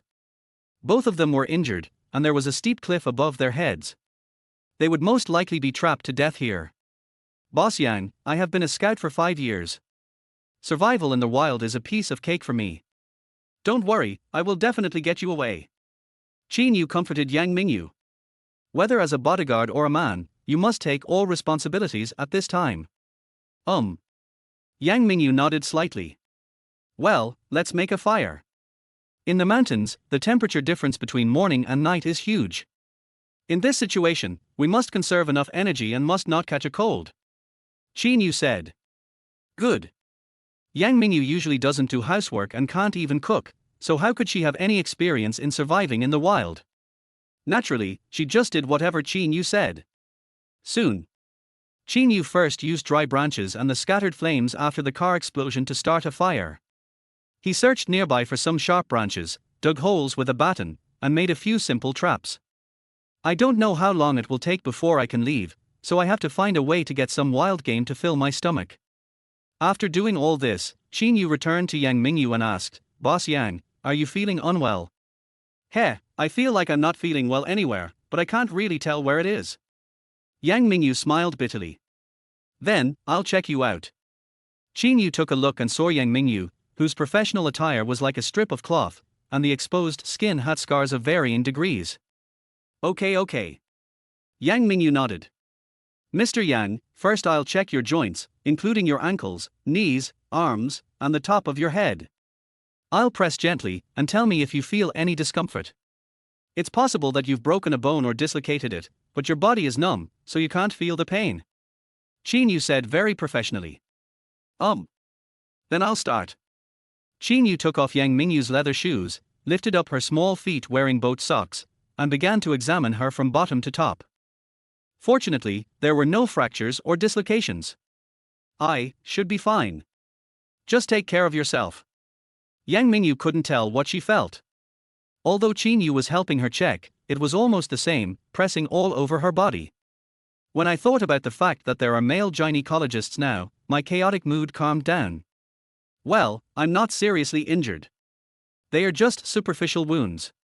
Qin Yu turned his back to Yang Mingyu and unbuttoned his blood-stained shirt. Your back is covered with wounds. Let me apply some medicine on you. Looking at Qin Yu's bloody back, Yang Mingyu was a little skeptical whether this man had any sense of pain as he could endure it until now. Chapter 25. Want to pick me up? Then, thank you, Mr. Yang. Qin Yu threw the bloody shirt aside and sat down on a rock. She has broad shoulders, a thin waist and a very standard figure. Yeah. I might be a little clumsy, just bear with me. Yang Mingyu is not a doctor, and has never applied medicine to anyone else. Looking at the shocking wound on Qin Yu's back, her scalp felt numb before she even started to treat him. He opened the bag of medicine, found the disinfectant alcohol and cotton wool, poured some on them, then walked behind Qin Yu and cleaned his wound. If it hurts, just tell me. There's no one else here, and I won't laugh at you. Yang Mingyu bit her lip and said quietly. We were born by our father and raised by our parents, how could we not feel pain? It doesn't hurt. Qin Yu said with a light smile. You? Yang Mingyu was a little annoyed and deliberately increased the force of the cotton wool in her hand, but Qin Yu still said nothing. Let me ask you a question. Yang Mingyu felt a little frustrated and looked at Qin Yu, who was as steady as a rock. You ask, Mr. Yang. Qin Yu nodded slightly. Why are you trying so hard? Are you trying to seduce me? Yang Mingyu's face turned red as she asked the question that had been bothering her for a long time. She knew that Qin Yu was married, but most likely his marriage was unhappy, which was why he cheated and found another woman. Will it still be unhappy? Do you want to attract my attention and seduce me by working so hard? Although this idea is a bit ridiculous, Yang Mingyu is very clear about her attraction to men. He. Qin Yu smiled lightly, then shook his head. Boss Yang, I would never dare to date anyone else but you. Why? Yang Mingyu asked without thinking. Then, she felt a little regretful that she hadn't thought through what she said. It was as if she really wanted Qin Yu to pick her up. What a difference in status. You are a female boss worth tens of billions, and I am just a rural kid who came to the big city from a small town to make a living. I have no car or house, and I am in debt. Tell me, where do I get the qualifications and courage to pick you up? Qin Yu said very calmly. Then, why are you trying so hard? Yang Mingyu heaved a sigh of relief after hearing Qin Yu's answer. If Qin Yu really had any ideas about her, she would replace him when she got back. It's not the status gap that Qin Yu mentioned, but she can't accept a man who has had a history of cheating. Har, keep your job. Qin Yu had his back to Yang Mingyu, so naturally he couldn't see the bitterness in her smile. Apart from being a special reconnaissance soldier for 5 years, I only have a college degree. Nowadays, when you go to the toilet, you can meet several undergraduates. There is no difference between a college student and an elementary school student. If I am still lazy and don't work hard at work, why should this beautiful boss let me stay by her side? When will I be able to pay off the hundreds of thousands of dollars of debt I owe? Just, for a salary of 30,000. Yang Mingyu couldn't quite understand why a grown man would risk his life several times just for 30,000 yuan a month. Boss Yang, 90% of the people in this world are ordinary people. No matter how hard they try, they can only barely survive. Even those with higher incomes will be overwhelmed by mortgages and car loans. Not really. Everyone is worth hundreds of billions, drives luxury cars, lives in luxury houses, and can get millions or tens of millions by going out for social events and signing a contract. I know my abilities, and a monthly salary of 30,000 is already very high for me, so I cherish this job very much and am willing to risk my life to avoid getting fired by you if something goes wrong. Qin Yu said honestly. As long as you work hard, I won't fire you. Yang Mingyu was silent for a moment and then said. Har, thank you, Mr. Yang. Qin Yu grinned. Almost done, put your shirt on. Yang Mingyu put the remaining potion back into the bag. Click. Chirp. At this time, the sound of breaking branches and the sharp cries of unknown animals were heard in the distance. Qin Yu, what is that? Yang Mingyu was startled. I'll go check it out. Okay. Yang Mingyu originally wanted to say that she was a little scared to stay here alone since she was with Qin Yu. However, I was too embarrassed to say it out loud, and in the end I could only cross my arms slightly to find some sense of security. Soon, Qin Yu came back. In his hand was a stick with an animal covered in thorns. What's this? Yang Mingyu blinked. Porcupine, it's time for a good meal. After Qin Yu finished speaking, he threw the guy with spikes all over his back into the fire. Wait until the meat is thoroughly cooked before cutting it into small pieces with a saber. It was strung with branches, like a skewer, and handed to Yang Mingyu.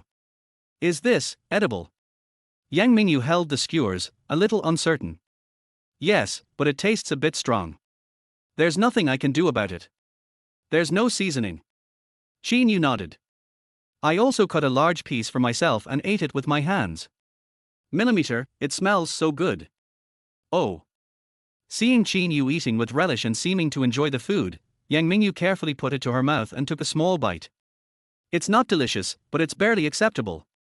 After eating and drinking, Qin Yu walked into the darkness again and came back after a while. What are you going to do? Yang Mingyu is a goddess after all, and she eats very politely and slowly. Up to now, I haven't finished eating the whole skewer of meat. It's for urgent needs. Qin Yu said. Oh. Yang Mingyu turned her head and looked at the dark surroundings. To be honest, she also wanted to go to the bathroom. The darkness beyond the firelight was boundless, like a lurking beast ready to devour its prey. She must have been a little scared. What to do? You can't ask Qin Yu to accompany you, right? If I had known earlier, I should have hired a female bodyguard. Yang Mingyu bit her lip, feeling a little depressed. Well, Mr. Yang, I'll go over there and make a fire, and then you can go to work. When Qin Yu saw Yang Mingyu frowning, he guessed that she was also in a hurry. Huh. Okay. Yang Mingyu breathed a sigh of relief. Soon, Qin Yu started a fire behind a big rock. With the light, Yang Mingyu became much braver. Boom boom. Wow wow. However, just as Yang Mingyu finished the task, a loud noise was heard from deep in the valley. Even the ground in the valley began to tremble slightly. Qin Yu. Yang Mingyu hurriedly ran out from behind the big rock. It's a flash flood. Qin Yu's face changed drastically. Yang Mingyu's face also turned ugly. No wonder the valley was bare without even a blade of grass. It turned out that there were frequent mountain torrents. He hurried over and asked nervously, "What should we do?" "Let's try to find a higher place to hide." Qin Yu picked up the medicine bag on the ground with one hand and picked up the burning branch as a torch with the other hand. "Boss Yang, come on, follow me." Chapter 26 Flash Flood. Good. Yang Mingyu followed Qin Yu in a panic. The two of them climbed up the slope, 1 foot high and 1 foot low. Ouch. Yang Mingyu usually traveled in luxury cars. She had never walked on such a rough mountain road. She had walked less than 100 meters when she stumbled and twisted her foot. "Mr. Yang." Qin Yu was a little speechless. He stepped back and said helplessly, "I'll carry you." "No, I can do it." Yang Mingyu said stubbornly, not wanting Qin Yu to look down on her. "Boss Yang, be obedient." Qin Yu took a look and found that the fire behind him had been extinguished. This means that the flash flood was less than 100 meters away from the two people. For the first time, he spoke to Yang Mingyu in such a gentle yet domineering tone. Yang Mingyu was stunned. A bodyguard, making oneself obedient. "Boss Yang, it's too late." When Qin Yu saw Yang Mingyu staring at him stupidly, he felt a little pain in his heart. He didn't care what Yang Mingyu was thinking. He stuffed the bag of medicine into her hands, picked her up by force, and ran away. Crash. The mountain torrents came from far away, constantly making the sound of washing the warm stones. Feeling Qin Yu's strong arms and steady heartbeat, Yang Mingyu could only close her eyes in shame and annoyance. "I comforted myself, it's out in the middle of nowhere and no one can see us, so there's nothing to be afraid of." Laugh. At this time, the burning stick in Qin Yu's hand also went out. The two of them were completely plunged into endless darkness. "It's over." Qin Yu and Yang Mingyu thought of the same thing at the same time. "Boss Yang, is your phone charged?" Qin Yu panicked for a moment, then reacted. "Have." Yang Mingyu said. "I'll put you down and carry you on my back. It's hard to walk fast like this. And you can use your phone to light up." Qin Yu thought for a moment and said. At this moment, Yang Mingyu no longer looked cold and ruthless as she did in the company. She looked more like a little girl who obeyed her boyfriend's orders. After taking out his cell phone and turning on the lighting function, Qin Yu continued to move forward with her on his back. "I don't know how deep this valley is, but I have to keep moving forward. If they stopped, they would both be dead." I don't know how long I walked, but Qin Yu was soaked in sweat. My legs felt as heavy as if they were filled with lead. "Qin Yu, put me down." Yang Mingyu looked back and saw a mountain torrent flowing not far behind him. If Qin Yu were alone, he would definitely have a chance of survival. Carrying yourself on your back, you will only walk slower and slower as your energy depletes. "No, you're my boss, and I'm counting on you to give me a raise." Qin Yu shook his head. After spending these 2 days together, he felt that he was talking to Yang Mingyu more casually than before. "What good is money if we both die together?" Yang Mingyu said unhappily. "Are all men like this? I have never had contact with other men, so I really can't figure this out. Har har, I'll just die. Having a beautiful boss like you accompany me to die together will be a blessing for my ancestors." Qin Yu said with a smile. "You?" Yang Mingyu was so angry that her teeth were itching and she really wanted to bite this guy. Well. Then, Yang Mingyu was stunned by his own thought. How can a woman who already has a husband want to bite a married man? Do I want to be a bad woman too? Barbar. Yang Mingyu's pretty face was flushed red, and she even ignored another problem. Her body was still tightly lying on Qin Yu's back. The mountain road was not flat to begin with, and Qin Yu's body shook as he walked. It was like using that thing to give Qin Yu a massage. Whether it is comfortable or not, I guess only Qin Yu knows. By the way, Qin Yu, can I ask you a question? Yang Mingyu waited until her face was no longer hot before she spoke suddenly. Qin Yu nodded. Do you love your wife? Yang Mingyu wanted to test this man again to see if he was a scumbag or not. Oh, love. Qin Yu was stunned for a moment and said. How else should he answer? He should tell the beautiful boss that he didn't love the registered wife at all because he could hardly remember what she looked like. That would make it seem like I really have ulterior motives towards her and want to seduce her. Snort. Yang Mingyu couldn't help but snorted coldly. Scumbag. He says he loves his wife, but he ends up cuddling with other women. Qin Yu was completely confused and couldn't guess what the beautiful boss meant by humph. Is there a signal? Fortunately, Yang Mingyu's attention was shifted to the mobile phone. Great, call Manager Ju. Qin Yu was also shocked. Beep beep. Hello, Manager Ju, my car had an accident and Qin Yu and I fell into a valley. Yes, bring your people here quickly. Yang Mingyu contacted Manager Ju. Har, it looks like we're not destined to die. Qin Yu said happily after Yang Mingyu hung up the phone. You performed well this time. I'll give you a raise when I get back. How much do you want? Yang Mingyu asked indifferently.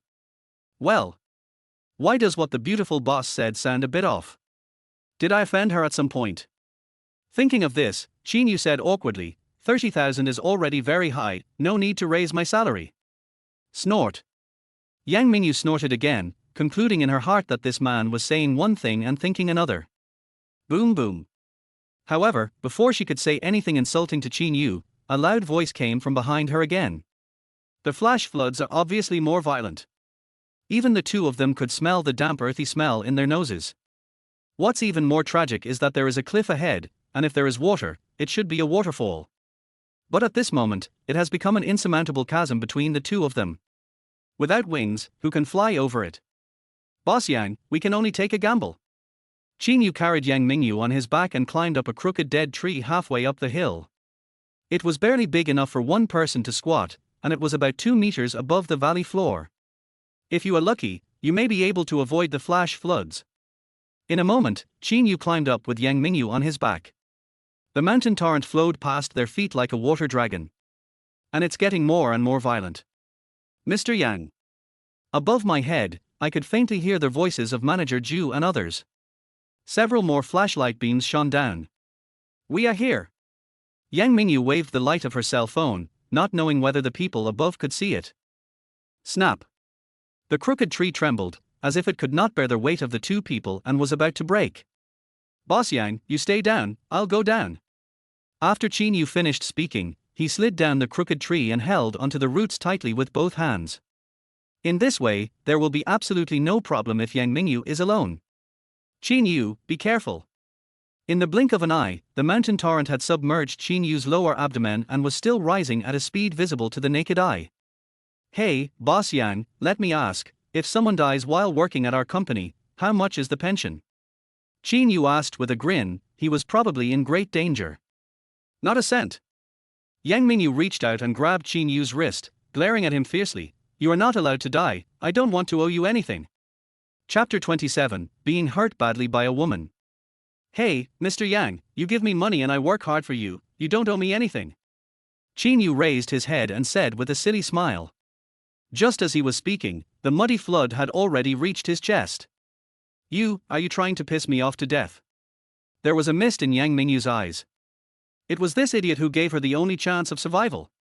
If he really died, I would feel guilty for the rest of my life. Boss Yang, I'm serious. I still owe hundreds of thousands of dollars. When the time comes, please go to Wutong Town and say you're my boss. Use the pension to help me pay off the rest of my debt. I don't want others to say that I'm a deadbeat who doesn't pay back my debts. Qin Yu looked at Yang Mingyu and said very seriously. You? Yang Mingyu was so angry that her uterus ached. She gritted her teeth and said, you don't look like the kind of person who indulges in drinking, whoring and gambling. How did you end up with all this debt? Because of a woman. When talking about his ex-girlfriend, Qin Yu's expression darkened a little. Oh, a woman again. I never realized you were such a romantic person. Yang Mingyu couldn't help but sarcastically said.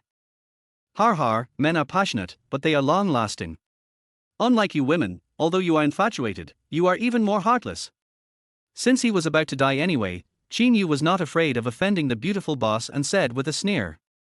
He spent all his savings on his ex-girlfriend's family and even borrowed a lot of debt. What was the result? She immediately married a rich man and forgot all the vows they had made to each other. Humph, it looks like you were badly hurt by that woman. Yang Mingyu said coldly. That was my own stupidity. Qin Yu said self-deprecatingly. Click. At this moment, the crooked tree trembled again, as if it would break at any time. Boss Yang, let go. You don't really want to die with me, do you? Qin Yu knew that with the impact of the mountain torrent, this crooked tree would soon not be able to bear the weight of the two of them. No. Yang Mingyu gritted her teeth. Mr. Yang. Manager Zhu's voice came from above my head again. He tied a safety rope around his waist and slowly climbed down. Crash. The soil around the crooked tree began to slide down. Boss Yang, let go. No. Yang Mingyu simply stretched out her other hand and grabbed Qin Yu's collar. Boss Yang, let him go quickly. He's just a bodyguard. You will be dragged down by him. Manager Zhu, who was standing on a high place, could see more clearly that the crooked tree was slowly moving downwards. Bodyguards are also human beings. Why should my life be more noble than his? Yang Mingyu still held Qin Yu tightly. Boss Yang, don't be like this, I will fall in love with you. Qin Yu was indescribably shocked at the moment. He had never thought that a boss worth tens of billions of dollars would value a small employee like him so much. Risking his life, he kept holding on to me and didn't let go. Okay, Qin Yu, I'll give you a chance. If you can hook me up, I'll give you my company. In order to arouse Qin Yu's desire to survive, Yang Mingyu deliberately spoke in a provocative tone. He.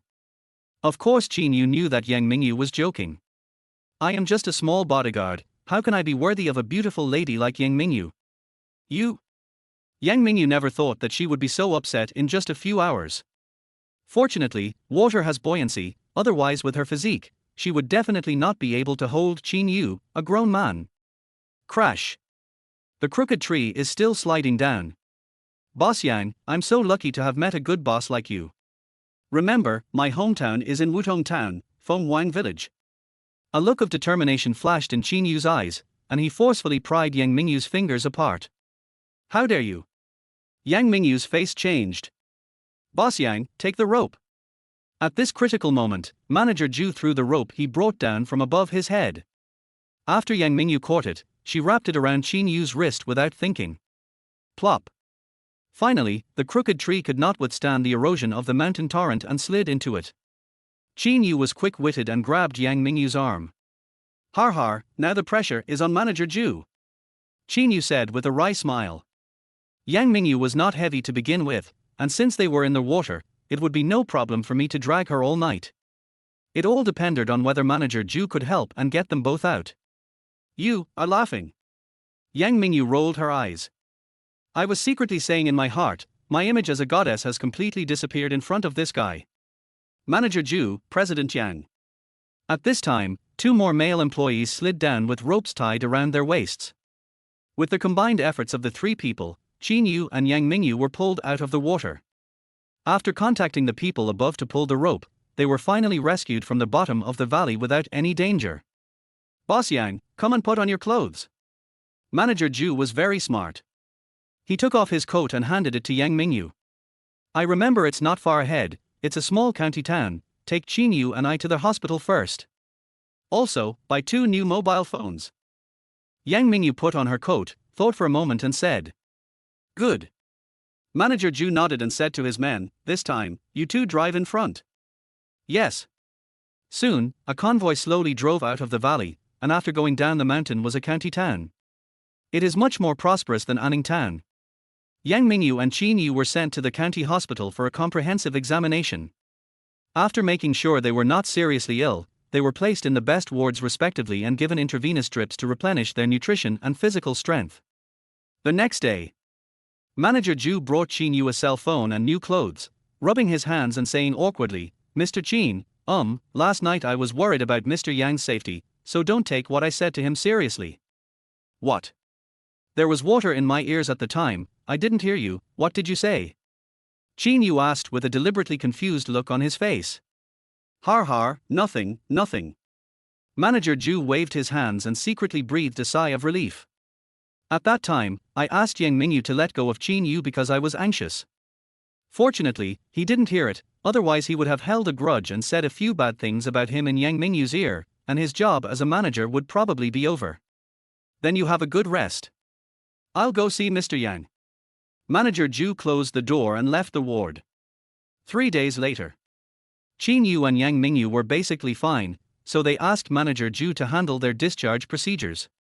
The group found a big hotel, and after eating and drinking, Manager Zhu drove Yang Mingyu and Qin Yu back to Sihai Group before hurriedly returning to Damingshan. "I'll give you an afternoon off." Yang Mingyu was going to deal with the backlog of things in the office and had no intention of going out, so she said to Qin Yu. "Then, thank you, Mr. Yang." Qin Yu was still thinking about the promise he made to the lawyer to divorce his wife. "After walking out of the company gate, I took the initiative to send the other party a message. I am free in the afternoon, where do you think we can meet?" Chapter 28, 1 month cooling off period. "Mr. Qin, I'm on a business trip. So, I'll let another partner of the law firm contact you." The other party quickly replied. Although he was out of town, he also hoped to resolve the matter as soon as possible. After all, the person who entrusted him this time was the beautiful boss of the famous Sihai Group. "If you can't do it well, won't it ruin your reputation?" "Good." Qin Yu replied with one word and then waited patiently. At most half a minute later, a strange phone call came in. "Hello, Mr. Qin, I am Fang Lin, a senior partner of Bowen Law Firm." "Well, I'm only free this afternoon, so hurry up and deal with the divorce," Qin Yu said in a calm voice. "When I got the marriage certificate, I felt nothing. Now that we are divorced, I feel nothing either." The wife who was registered on the register gave him the impression of a complete stranger. Since she took the initiative to file for divorce, then let's get divorced. "Okay, Mr. Qin, please come to Qin Yu Pavilion Tea House. I'm wearing a black business suit and have short hair." The other party briefly talked about his image. "Come right over." After Qin Yu put down his phone, he checked the location of Qin Yu Pavilion Tea House on his phone, and then rode his electric scooter over there. Half an hour later, Qin Yu walked into the tea house and saw that the hall was empty, so he went to the second floor. "Mr. Qin." As soon as I reached the stairs, a man in a black business suit, looking capable and mature, stood up. Smiling and extending her hand, "I'm Fang Lin." "Yes, Qin Yu." After shaking hands symbolically with the other party, Qin Yu pulled out a chair and sat down, then asked casually, "My wife wants to divorce me, so she can just go to the Civil Affairs Bureau. Why do you want a lawyer to come forward?" "Oh, you don't know your wife's identity." Fang Lin was slightly stunned. "Oh, I don't know."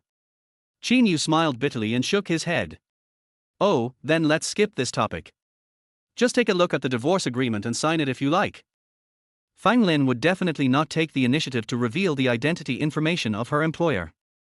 As long as Qin Yu signs this divorce agreement, their law firm's mission will be accomplished. There's no need to create unnecessary complications. Good. Qin Yu picked up the divorce agreement and started reading it. To put it simply, as long as they signed it, the two of them could go their separate ways. Swish. After Qin Yu signed his name, he asked, "Is it okay?" "It's like this, Mr. Qin. According to the latest marriage law, there is a 1-month cooling off period after a couple divorces. On this day next month, you take your marriage certificate to the Civil Affairs Bureau and go through the procedures with your wife, and your marriage will be officially dissolved." After Fang Lin put away the divorce agreement, she explained to Qin Yu. "New." Qin Yu nodded, stood up and walked out of the tea house. Sihai Group. Yang Mingyu was talking on the phone with her grandfather. "Look, you were in so much danger this time. You almost couldn't come back from Mount Darmeng. You should live with your husband and have more children. If something happens to you one day, our Yang family won't be cut off, right?" The old man on the other end of the phone chattered on and on. "Grandfather." Yang Mingyu took a deep breath and said seriously, "I plan to divorce him." Why? Don't you and him get along? I mean, don't you get along well? The old man braked in time and almost let the cat out of the bag. He was the one who introduced Qin Yu to High Group. How could he not know that the couple was actually together every day? I'm just worried that my granddaughter will reject this marriage, so I'm creating an opportunity for them to develop their relationship. Happy? I only met him once, and he was cuddling with other women. How can I be happy? Anyway, I can accept that he comes from an ordinary family and is a takeaway boy, but I can't accept that he was unfaithful to me and had sex with other women. Yang Mingyu said angrily. Oh, are you really going to leave? The old man was also a little unsure. After all, Qin Yu didn't know that his beautiful boss was his registered wife.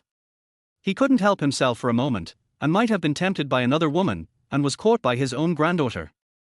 Yes. Grandpa, don't worry about my affairs. I can handle it myself. Yang Mingyu said in a firm tone. Oh well. If Qin Yu really made a mistake and his granddaughter wanted to divorce him, he, as a grandfather, couldn't force them to stay together. All I can say is that the boy is just unlucky enough to become the grandson-in-law of the Yang family. Okay, Grandpa, I'm busy. Yang Mingyu hung up the phone. At this time, WeChat rang. It was a photo sent by the attorney, with a message attached. Mr. Yang, your husband has signed. On this day next month, you can take your marriage certificate and go to the Civil Affairs Bureau to go through the final procedures. Why? Yang Mingyu frowned and sent a reply. In terms of feelings, is there still a half-divorce? Another month to wait. Well, doesn't the latest marriage law stipulate that couples must have a 1-month cooling-off period before they divorce? The attorney explained awkwardly. Good. Yang Mingyu replied somewhat distractedly. Then, he put his phone aside and started working. At this time, Qin Yu had just returned to the village in the city when the phone rang. It was Su Meng calling. Hello, Su Meng. Qin Yu answered the phone. Qin Yu, are you taking a break this afternoon? Su Meng's hesitant voice came from the other end of the phone. Well, what's wrong? Qin Yu asked puzzledly. Last time you said you would help me get back the things that the wretched man secretly photographed. Can you go this afternoon? I'm afraid you'll be busy later and won't have time. Su Meng said in a very low voice. Even through the phone, Qin Yu could imagine Su Meng's shameful look with her face red all the way to her neck. Oh, I almost forgot. Okay, I'll go right away. Qin Yu slapped his forehead and said. Well, thank you for your hard work. Su Meng breathed a sigh of relief. It's okay, I'll contact you later. After Qin Yu finished speaking, he rode his electric scooter out the door. I found the policeman from last time and said that he wanted to know the specific address of the obscene man. He stole a few photos of Su Meng, which was not a big deal, but she was a girl and didn't want her photos to be in the hands of the obscene man. I want to find that creepy guy and get those photos back. The police also felt that this was not a big deal, so they told Qin Yu the address of the obscene man and told him that if the other party refused to return it, they could step in and not to fight. After leaving the police station, Qin Yu followed the address and came to a rental house near the urban village. He went around to the back door, kicked it open, and walked in. Grass. The wretched man was holding a bottle of mineral water and smoking. Suddenly he heard the door kicked open. He cursed and was about to jump out of the window. Can you run away? Call. Qin Yu sneered and kicked with his toes, and an empty wine bottle hit the back of the wretched man's head. Ouch. The wretched man cried out in pain and fell to the ground. Qin Yu walked over, stepped on his chest, and asked with a straight face, Where are the things you secretly photographed? Take them out. Chapter 29, Great Memory Restoration Technique. I don't know what you are talking about. The wretched man said with his eyes rolling around. It seems like you are forcing me to use their great memory restoration technique. Qin Yu retracted his foot and kicked the wretched man in the waist. R. The wretched man screamed immediately. Bang, bang. Qin Yu was not polite at all to the pervert like the wretched man. After kicking him several times, he asked calmly, Do you know what I mean now? I know. The wretched man had a sad face and nodded his head like a chicken pecking at rice. What about that thing? Qin Yu asked coldly. I gave it to someone else. It's not with me. The wretched man said guiltily. Qin Yu frowned and raised his foot again. You're still not being honest, are you? Don't hit me, don't hit me. What I said is true. I gave the video to Brother Long. I owe Brother Long money, and there is nothing I can do. The wretched man kept waving his hands and said, Brother Long. Qin Yu frowned even more tightly. In the urban village, everyone knows Brother Long. He opened the most famous Paradise nightclub. This is trouble. Brother Long is not a sleazy man, but a real gangster. If I go to him rashly, he will definitely ignore me. What to do? Please be clear. When did it happen? Also, a man like Brother Long should not be short of women. Why does he need those videos? Qin Yu glared at the wretched man and asked. It happened a week ago. Brother Long has a voyeurism fetish. Everyone who knows him knows it, so I used the video as an exchange to write off the money I owed him. The wretched man stammered. Shit. Qin Yu couldn't help but kick the wretched man again. It would have been fine if he had just taken photos of Su Meng secretly, but he actually gave them to Brother Long. I'm afraid that with my current level of ability, I won't be able to come back. The more Qin Yu thought about it, the angrier he became. He turned around, found a rope, tied up the wretched man, and stuffed a towel in his mouth. After leaving the rental house, he called the police in the alley and reported that someone was smoking drugs there. He secretly saw the police coming and handcuffing the obscene man, then he walked out. I scratched my head. No wonder the beautiful boss wanted to divorce Brother Long. Who could stand such a vulgar habit? However, Su Meng's video is in his hands and will probably become a time bomb sooner or later. Qin Yu felt a little annoyed. After thinking about it, he dialed Su Meng's number and told the truth. I found the wretched man. He gave the video to Brother Long of Paradise nightclub to pay off his debt. Su Meng's voice was filled with tears. Qin Yu, you have to help me. Let me think of a way. Qin Yu said with gritted teeth. Then, if you're not busy tonight, let's have dinner together. Okay. Qin Yu agreed. Xu Peng has been spending a lot of time with his girlfriend lately. Going back to the urban village would only disturb his good times. It's better to have a meal with Su Meng and go back later. After putting his cell phone in his pocket, Qin Yu rode his electric scooter back to the village in the city. He took a shower, shaved, and changed into clean clothes. It was almost 6 o'clock when Su Meng sent a message. Qin Yu, I'm about to get off work, where are you? At home. Where are you going to eat tonight? Qin Yu replied. Come to my apartment and I'll cook 2 of my signature dishes to treat you. Su Meng said. Okay, I'll be right there. Qin Yu didn't think much about it. After replying, he left the village in the city. I hailed a taxi and arrived at Su Meng's apartment. After waiting for a few minutes, Su Meng came over with the bag. Excuse me, I went to the supermarket and bought some things. Su Meng said politely. Today she was wearing a white short-sleeved shirt, a black hip skirt, and her plump legs were wrapped in thin crystal stockings. She looks plump, fair, sexy and attractive. In particular, a delicate cleavage is faintly visible under the collar of the shirt. This made Qin Yu feel a little restless. I have signed the divorce with my registered wife and have returned to being single. I am a healthy and normal man. Seeing a fashionable and beautiful beauty like Su Meng, it is impossible not to feel impulsive. Go up, the elevator has been repaired. Su Meng smoothed the hair by her ears, walked to the elevator, and pressed the button for the 6th floor. I heard that you and Mr. Yang encountered danger this time when you went out. In the elevator, Su Meng looked at Qin Yu and asked questions. Well, I didn't believe it before, but now I finally understand what it means that the business world is like a battlefield. Qin Yu nodded. As long as everyone is okay. After Su Meng finished speaking, she seemed to have thought of something. By the way, you said last time that your wife wanted to divorce you. How are you doing? It's signed, now we're just waiting for the procedure. Qin Yu said. Then congratulations, you are free. Su Meng smiled. There's nothing to be happy about. With my current situation, I'm probably destined to be single.